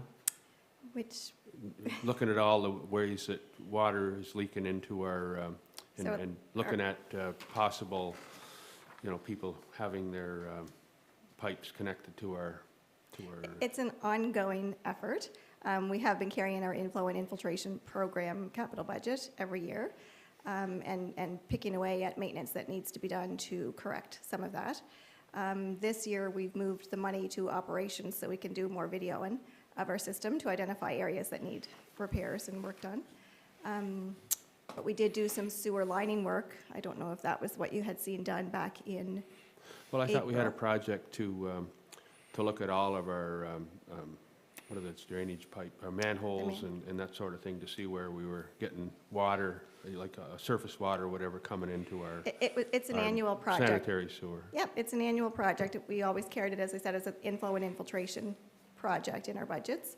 So it would look different every year. We might be repairing pipelines, we might be repairing manholes, we might be installing, unless I'm, I thought we had a project, Off that's what track. I'm asking about. okay, we'll see what Jeremy has to say. I think what you're referring to is many years ago, we did do an inflow and infiltration study and identified several areas, and infrastructure staff, and Jeannie in particular, has been going through that study and picking off areas that needed to be, whether it's pipes lined or, Okay. looking at manholes that need to be redone, et cetera. We've been picking away at that report. We've been putting money in the budget every year to do that. Because I think So- that's a good investment, because that saves us money on the amount of sanitary wastewater that we have to pay for being treated, as opposed to the storm sewers, which just carry the drainage water away. Exactly, and I think Jeannie will touch on that. We're looking at a sump pump removal program here in the next little Yeah. while to disconnect those that are connected into our municipal system. Okay, thank you. Sorry for the confusion. And just while you're up there, Jeannie, just to follow up on something that the mayor briefly touched on. So with respect to the gravity main flushing project, I understand that in other municipalities, such as the city of Charlottetown, they'll send notices out to users of the system to state that we're doing this, and that, if there's issues about check valves or anything like that, then the onus is on essentially the homeowners to make sure that that's looked after. I know in the past we have had issues with some of our residents where it may be somewhat gray as to what the issue might have been. It might have been a check valve issue, might have been part of our system. In any event, I'm not really discussing that, but Sure. are you aware of it? Are you aware of these notices that get sent out? Is that something that you're familiar with? So notices to basically remind our customers that check valve is required. Yes. Yes, we have actually just sent those out in our April bills. Okay, they were, Um, yeah, I don't know if it was there or didn't not. see No, that's, Yes, that was, a reminder notice did go out, Okay. just stating that they are required, and, Great. it's a benefit, obviously, for protection on the customer side. okay. In terms of issuing those when we're doing maintenance, such as the flushing, no, we don't send that out. at that time. But those notices to remind the customer that they are required, yes, will be sent out on a regular basis. Yeah. In the future, I'm wondering if, when we're undergoing gravity flushing and things like that, even if something we could put out on social media to alert residents that that's happening, just to say, hey, heads up, we're doing this. Yes? Okay. You do? Okay. Wendy's got I it might have covered. missed that again, but great. As long as that's being done, just make sure. That's great. Thank you. Okay, thanks. Okay. Thanks And very is- much. Also, just to make an announcement here tonight, on the June 20th, at our Townhouse Center here, Stephen Yo is going to make a presentation on provincial transportation and project updates. There's a notice here about our town of Stratford. Are you interested in learning more about current and upcoming transportation projects in Stratford and surrounding areas? Join representatives of the PEI Department of Transportation, Infrastructure, and the town of Stratford to learn more about what's underway and what's to come. This update will include the project underway at Grafton and Water Streets and plans for improvements at the TCA, Trans-Canada Highway Riverside Drive intersection, Hillsborough Bridge. All are welcome. So that's coming up on June 20th of this month and 6:30 p.m. at our town hall here. So Steve Yo is going to lead that. Is the format going to be like a town hall meeting, or is it going to be like an open house, or just an information session? I think it's just more of an open house and information session, right? Presentation. Presentation? There is going to be quite chance for questions, though. Yeah, 6:30 p.m. on June 20th. Yeah. So I'll just move to my resolutions. Any more questions? Okay. Resolution, Town of Stratford, resolution number INC 005 2024 additional hydrant supply and installation and core area. Moving myself, Deputy Mayor Gallant.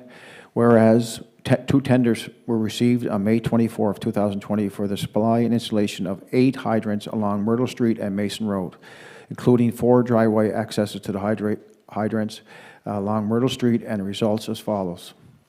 Contractor Island Coastal Service Limit, 214 million. 214,000, that's a lot. $214,564, 76 cents. Burt McKay, $288,471. And whereas funds for this project has been approved in the capital budget in the amount of $300,000. Whereas change of scope to add 3 additional hydrants along Mason Road was negotiated with the low bidder Island Coastal Service Limited to allow for 11 hydrants to be installed in total. Whereas Island Coastal Service Limited has agreed to supply and install 11 hydrants and 4 driveway accesses for the cost of $299,164.76, including HST, being resolved with the additional hydrant supply and installation of core area tender. Increased scope be awarded to Island Coastal Service Limited in the amount of $299,164.76. This resolution bears the recommendation of Infrastructure Committee via an email poll conducted on June 5th, 2024. Seconder? Do I have The seconder? Second by Jeff. Thank you. Okay, any discussion? Sounds like the bids are getting fairly competitive, eh? Yeah, that's good. No, Yeah, that's great. they're close. Yeah. Okay, any other comments or questions? If not, we'll proceed to the vote. All those in favor? Aye. Anyone against? Motion carried. And I'll read out resolution, paragraph C here, Town of Stratford, resolution number INC 006, 2024. Solar array design and build services, moved by myself. Whereas proposal received on April 30th, 2024 for design and build work for the installation of solar arrays at the Stratford Emergency Services Center and the town's maintenance building located at 21 Hollis Avenue. Whereas 2 submissions were received, one from Hanson Solar Limited and one from AKA Energy Systems, and evaluated by a team of 3 who ranked each submission out of a total score of 100 with the following results. Proponent Hanson Solar Energy Limited was 87.99. AKA Energy System was 86.50. And whereas Hanson Solar Hanson Solar Energy Limited, having the highest score, submitted a total price of $307,013.20, HST excluded, and whereas there is $305,000 HST excluded, approved in the capital budget for these solar installations and be submitted in a price within 1% of the budget carried. Being it resolved that the solar arrays, designs, and build service project be awarded to Hanson Solar Energy Limited for the price provided at $307,013.20, HST excluded. This resolution bears recommendation of the Infrastructure Committee via an email poll conducted between June 4th and June 6, 2024. Okay, seconder? Second by Councillor Cox? Cox. Okay, discussion. Just have one question, comment, and one question and comment, being it's great to see that we're implementing solar throughout different facilities in the town. The question is, what portion of our electrical usage is being met in either both facilities with the build? It doesn't, I missed where the kilowatt capacity Was saved? in different arrays. I'm just wondering what percentage of the needs we met, or are we going to be net zero? So at the Emergency Services Building, we are maximizing what we are able to install based on the net metering agreement with Maritime Electric. So we will have a 100 kilowatt system there, and we are estimating that that will be about 33% of the electrical demand for that building. At the maintenance building, we are estimating a 35 kilowatt system will give our full demand of electricity for that area, so, yeah. And are we getting funding for that? Is that coming Sorry. through? I'm not recognizing your voice tonight, Oh, so sorry. I'm looking around the room to see who's speaking. I'm just wondering about the source of the funding for this. How much of it is being funded by? The only amount coming back would be the rebate from the provincial government for the PEI Energy Efficiency Program. So that should be $10,000 on each of those installations.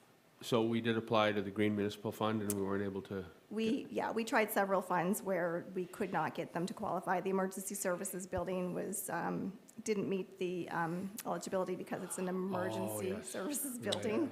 So we struggled to find a fund that would actually, that they would fall under. And we had agreed through budget process that we would fund, Okay, fund these amounts ourselves. okay, thank you. You're welcome.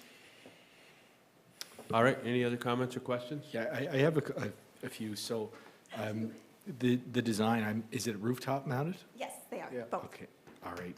Okay, and what were some of the score components? I mean, obviously price, design. I mean, So- and I'm wondering because we're seeing a fairly close score between these two. And we do see that a lot when when we're reviewing these proposals, we have a 2-envelope system is what we refer to it as. Okay. So we review them on a technical score first. We complete that assessment before we open our fees and review the scoring for the fee or the cost component. In this case, the technical portion was weighted at 60% and the Okay. fees at 40%. Okay. So we do generally, we work with many very capable consultants and contractors, so we do usually tend to see those scores pretty close. So I don't know if that answers your question. On the It does. Yeah, technical so- components, we were looking at what materials they were proposing to use, warranties and that kind of thing. We were looking at the company's ability and experiences and similar projects that were completed, their schedule to complete the work, and Okay. yeah. Great. Yep. No, thank guess- you. I guess the one question that I might have is how much of that is subjective and how much of it is just total, you have it or you don't? During the review process? Yes. We strictly are just reviewing the proposals that were submitted, so we can only assess what's put in front of us. Yeah, it's not subjective, it's all based on the technical information and, Correct. you know. Yep, absolutely. And is there any kind of provision for past performance? We've been trying to carry that when we're working on the engineering consulting side of things. We did not actually have that. We haven't done solar projects, I guess, so it didn't come to mind to have that as a criteria in this review. So no, we didn't, not past experience with us, I assume is what you meant, with projects for the town? Yeah. Yeah, no, we didn't have that as a criteria on this Okay, thank review, you. actually. Yeah, Just- no, that's fine. Somewhat of a follow-up to that. Is there a criterion or a weighting or a scoring associated to local companies? 5%. No. 5%? Yeah. Not in a proposal review to supply materials or for completing the work, if it was a tender. We do give a 5% preference, but it's only up to $50,000, 25? Did that go up though when we changed our limits? No. Up to a $25,000 project or contract. Okay. So Anything above that does not. on a design review does not? No, we don't. I shouldn't say that. I shouldn't say that. Yes, it would come in, it would come into play with a point system under review. Okay. But when we say local, it would be Stratford, a Okay. Stratford company. They would have to have offices or set up here. Now, I note the two proponents in this case, and Sure. I understand that they're local, at least to Prince Edward Island. Right, yes. I see what's happening with some of the constructions happening in Charlottetown, some of the work that's being done there is being done by off-island companies, and I appreciate with the scope of the work and how much work's happening in a small area, probably necessary. I just think I would like us to incorporate on a broader, on a more broad basis, a local, not discount, but certainly a consideration on a quantitative basis at some point To or another. PEI as a whole, not just to Stratford. Well, at a minimum PEI, and then perhaps we can even talk about whether or not we want to look at weighting something more towards Stratford, because I do think, with some of this work that's being done with, we're talking about tax increases, and we've implemented tax increases, and we're asking more of our citizens. I think it's incumbent upon the town at a certain amount. I mean, I can't outweigh technical expertise, and I can't outweigh a dramatic savings in cost, because we're responsible to our taxpayers. But personally, I would like us to see some discussion about, even over and above the limit that, you've discussed, a local. Can I suggest, local Councillor, preference, yeah. that we look at this as part of our policy review? Yeah, for sure. It would- I'm just, it would I'm require putting a stake changes- in the ground right now. Changes to the procurement policy, Yeah, so. for sure, yeah. Yeah. We have looked at this in the past, and it is up to 50,000 now. It was 25, right? Legally, we have to tread lightly on this. Oh, right, free trade, yeah. Because there is, Atlantic Canada is considered local, and so we can discuss this further, and when we do look at, for operational expenses, local preference here, we try to buy locally as much as we can, but on tendered projects, we have to be careful how we look at these. I just want to have the discussion, I guess, that's all. I mean, I don't want to hijack our council meeting to have that discussion now. Just saying, we went down this road before, and we've had some legal advice on it, but we can definitely look at it again. Okay, thank you. And for any of the bigger projects, I would suspect that from the financial component, they would come in less because they wouldn't include room and board, right? They wouldn't include what, sorry? Room and board, like when a company comes from off-island. Oh, you would and expect they're- those would be a higher price, you're saying, right? It could be. Not necessarily. Not necessarily, no, you're absolutely right. We've seen, as mentioned, we've seen contractors working in Charlottetown that are from off-island. Our wastewater delivery project to Charlottetown was completed by a company from New Brunswick. So it depends on the situations. If they're looking for work, they may bid a little more Right. aggressively or competitively. But when we put the RFP out, the budget amount is not included? No, we don't put that in our requests or our information. Our budgets that we pass every year are public information, so if that project is listed there, it can be found. But we don't release that in our requests for, or our tenders. Okay. Yeah. But they are all public? They could be looked up and found, for sure. Okay. Okay, thank you. Okay, we got a moved and seconded motion on the floor. Good discussion. Yeah, good discussion. Any other comments or discussion? No? Okay, call the question. All those in favor? Aye. Anyone against? Motion carried. Okay, thank you for your report, Deputy Mayor. Any other Anything else? No? Nope, I'm sorry. Okay, that's it. Yep. Okay, Committee of the Whole, next item is Committee of the Whole. Anything from Committee of the Whole that we need to discuss? No? Okay, we'll now move on to Sustainability. Ask Councillor Cox to give his report. He chairs that committee. Thank you, Mayor. The Sustainability Committee will have the next meeting on June 13th, so that's coming up very shortly. In the meantime, staff are working on some of the following items.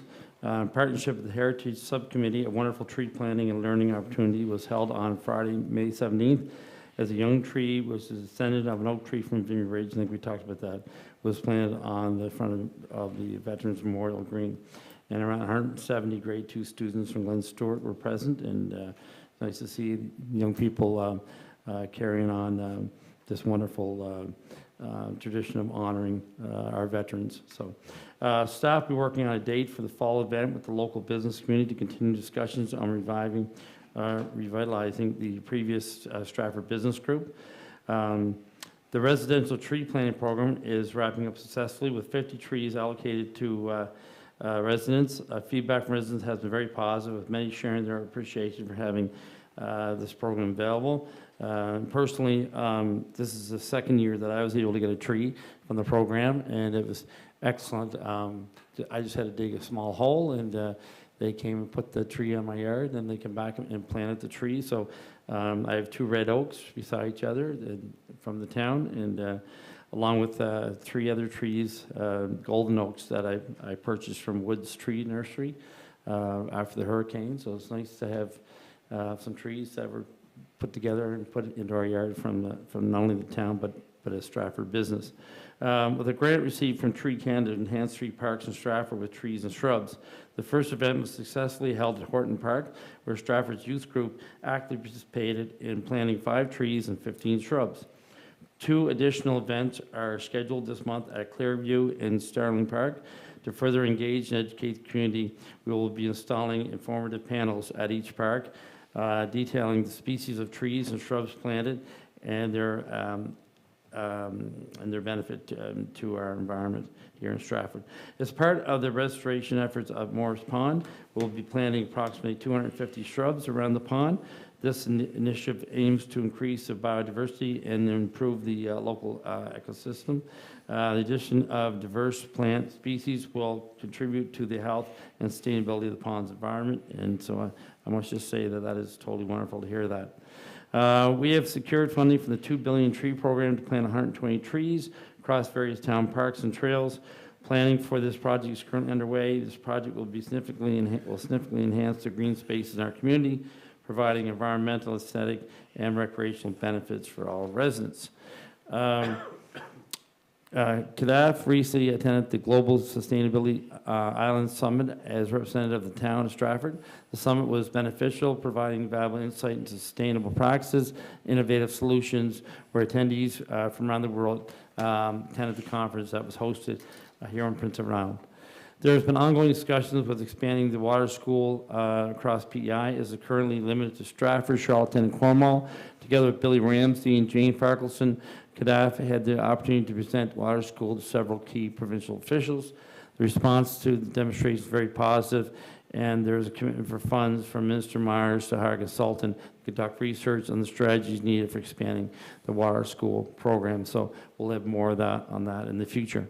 The Diversity and Inclusion Subcommittee is working on their portion of Canada Day lineup alongside the Town's Recreation Department, with planning well underway to add the much anticipated cultural elements to Stratford's Canada Day event, hosted by Jill Chandler. The virtual presentation in May through this partnership with Canada Museum and Immigration at Pier 21 had to be canceled due to a technical issue. However, it is being held in the fall. Other activities underway at this time include the town of Stratford's Legacy Book Project for the upcoming 30th anniversary of the town, and planning for the fall will also include a new resident welcoming event.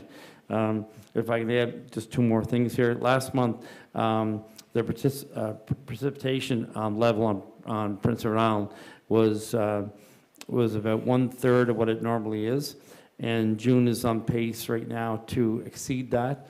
So we have very dry conditions here on Prince Edward Island, and so once again, I caution everyone, just be careful of backyard fires, the bonfires, and if you're lighting any kind of fires near wooded areas. It looks like it could be a very dry summer, just like last summer, and we don't want to have any forest fires here in Prince Edward Island.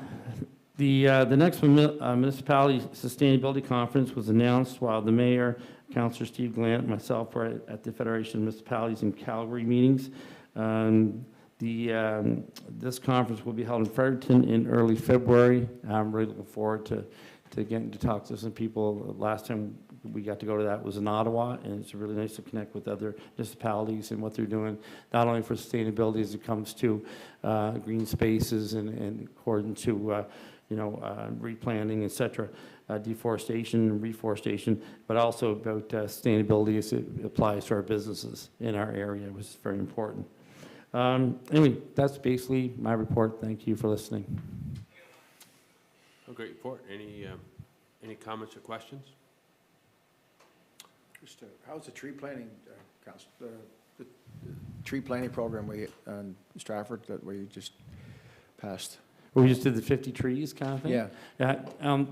We've had 50 trees last year, 50 trees this year, and they go very quickly. At first, it's kind of like a little bit slow, and then boom, it just kind of catches on. Did you say, Wendy, that's pretty true? And it's just an excellent program for $50. You get a tree that's easily worth $200 or $300, and they're 5 to 7 years old, I'd have to guess, kind of thing, around that range, I'd say. And but they're very healthy, and the staff, the summer students came, and they put the tree beside the hole, and they come back in a few days, summer students, and they planted. It's excellent to see all different levels working from the town staff and from summer students. And I know it's like anything else. Once you get to 50 trees, people book in those trees. There's other people looking for trees once they're all sold out, right? So, but once again, I just want to thank Wendy and Kadaf for all the stuff that they're doing as far as sustainability here in Stratford. So, really appreciate it. And I ask people, next year get your names in early to get those trees because they start to become a thing here in Stratford. Speaking of the water school, I think it's a great thing, and I've always felt that it was sort of underappreciated for the amount of work that goes into it and the impact that it has. And when I was in Calgary, I went to an event. I just happened to stumble across it. It was at the municipal building in the town hall, and it was called the Mayor's Sustainability Expo. And they had a model of the watershed, just as the water school does. It shows what happens when pollutants are put in. They had the same kind of, it was really fancy and everything, but it was still basically the same model. And I've always thought that has a powerful impact on people that see it, because everybody was gathered around and the kids were just sort of, oh, that's what happens. It shows the dyed water that goes into, the wetlands and how it, has a negative effect and that sort of thing, and how far-reaching it is when water gets polluted and it ends up in places where it's going to have a negative impact on the environment. You look at the wonderful pictures the kids illustrated this evening that we got to see, representing each month, and a lot of them, just save water, be responsible. And I think one of them said, without water, we're on the brink of destruction or something.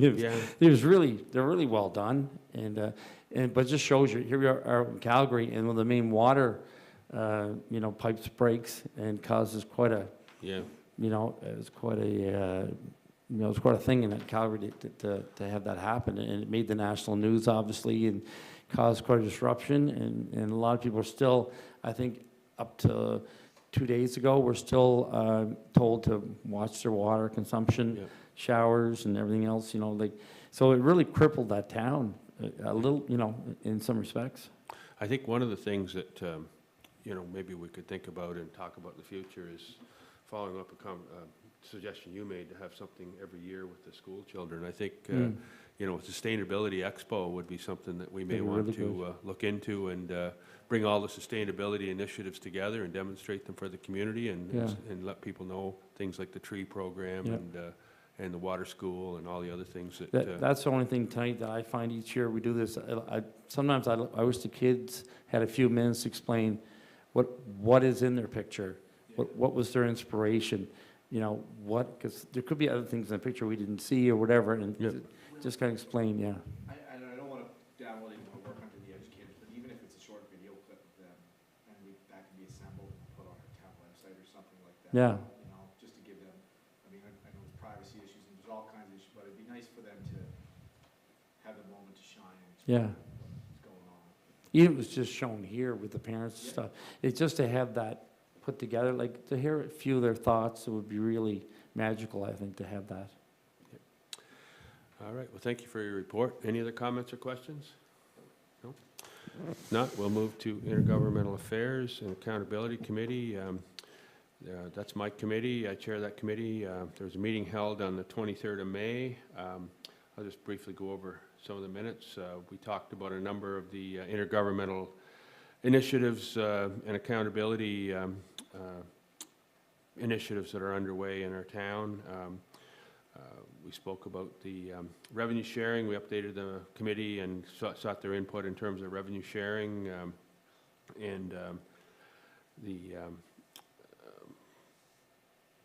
Question came up about there's not a good understanding about 911 that our fire company actually is put through, is one of the responders to those 911 calls. Obviously there's a cost associated with that. And we talked about the municipal policy review, which is underway, and there's good response, good discussion about that. And it also, the comment was made that it would prevent the town from being put in a position of potential liability and maybe a money-saving, more of an investment than other things. There was some discussion about privacy and how we can make sure that that new and evolving requirement is reflected in all of our town policies.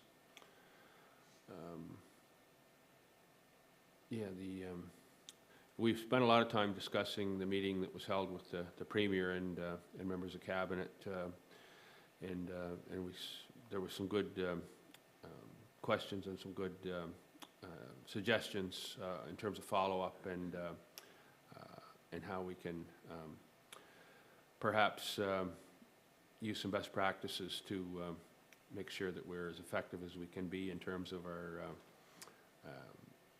presentation and using things that are, high-tech.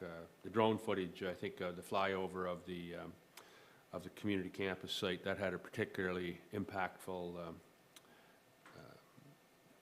impact on the group.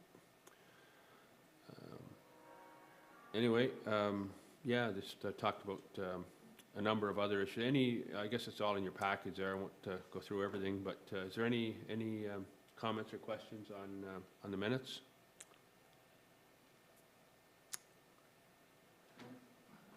One question I had, but I don't think it's in the minutes. Are there any updates on the town website? Is that project moving forward, like the revamp of the website?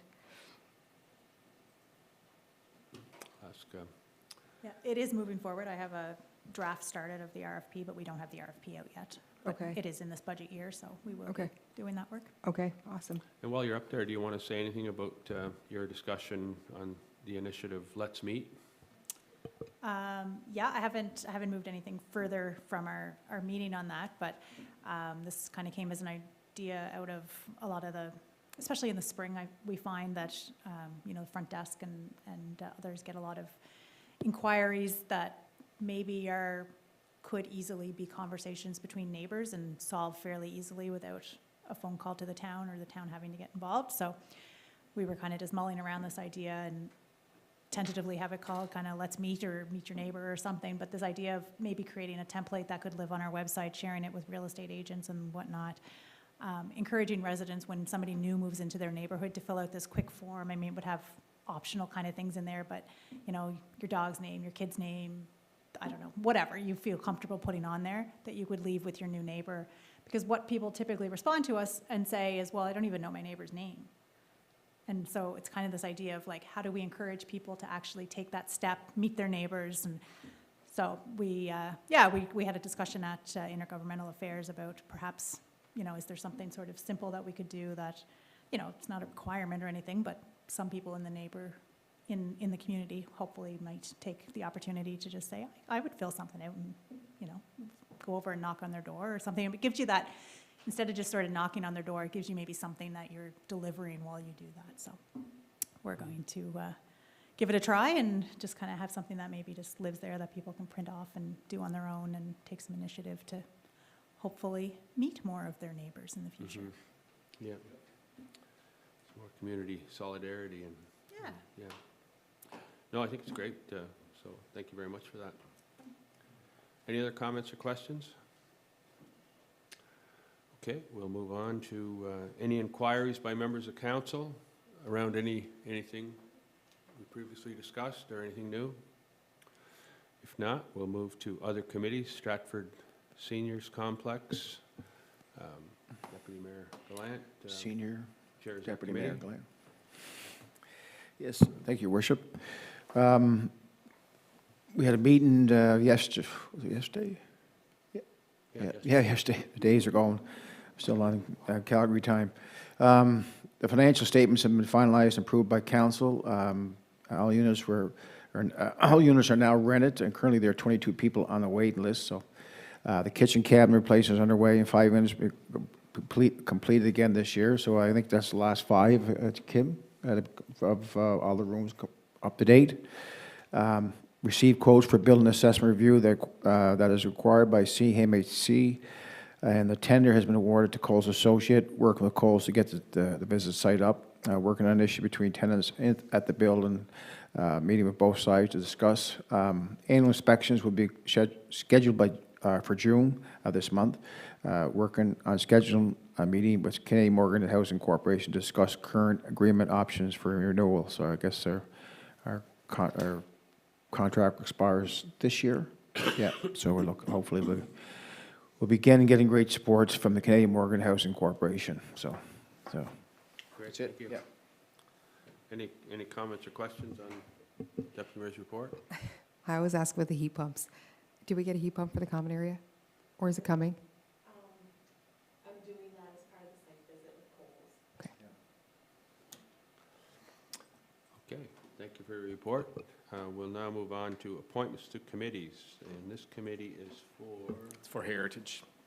Heritage. So I might move it. Yeah, sure, go ahead. Mr. Mayor, if that's okay. I know it's coming Yeah. out of committee of the whole, but as it relates to Heritage, I will move this resolution. It reads as, it bears number CW009-2024, committee member appointments. It reads as follows. Whereas council has established a number of standing committees and subcommittees in the council procedural bylaw, number 47, to advise and assist council in its deliberations. And whereas the bylaw provides for the appointment of residents and stakeholders by council to provide public input to council in its deliberations. Be it resolved that the following residents be appointed to the standing committees and subcommittees for the remainder of a 2-year term ending on November 30th, 2024 as follows. To the Heritage Subcommittee, Alexander Boyd and Andrew Doyle. This resolution bears the recommendation of the Committee of the Whole as discussed at a meeting held on May 22nd, 2024. Okay, do I have a seconder? Nope. I'm not sure who got there first. I think it's. What's that? Councilor Chandler. Councillor Cox, yeah. Thank Okay, you. great.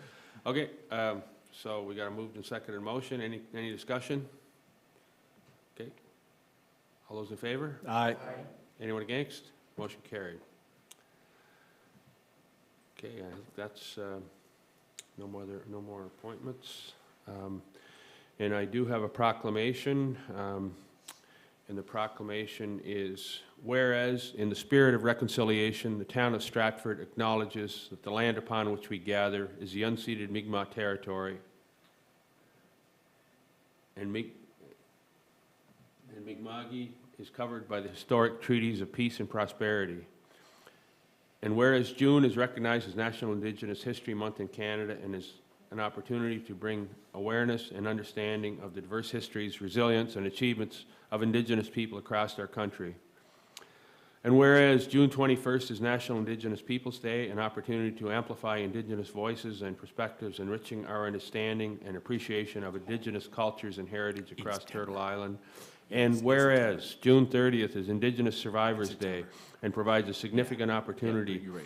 to recognize and honor the resilience, strength, and cultural heritage of Indigenous communities that have endured historical traumas, including the 60 scoop, the Millennium Scoop, birth alerts, and the enduring legacy of residential schools. And whereas we recommit our efforts as a whole community to continue to actively build meaningful relationships with the Mi'kmaq community based on respect, cultural understanding, and reconciliation to advance inclusivity, diversity, and equity in on our path of reconciliation. Therefore, be it resolved that I, Steve Ogden, Mayor of the Town of Stratford, do hereby proclaim June to be the National Indigenous Peoples Month, and that the date of June 21st, 2024 as National Indigenous Peoples Day, and June 30th, 2024 as Indigenous Survivors Day. In witness thereof, I have set my hand and caused the seal of the Town of Stratford to be affixed thereto, and I've signed it this 12th day of June, 2024. Okay. Any other business that anyone would like to bring to the table at this time? No, I just got a question, Jeannie, with the project updates, June 20th, we received an email earlier, all councillors, on this, or can we send one out?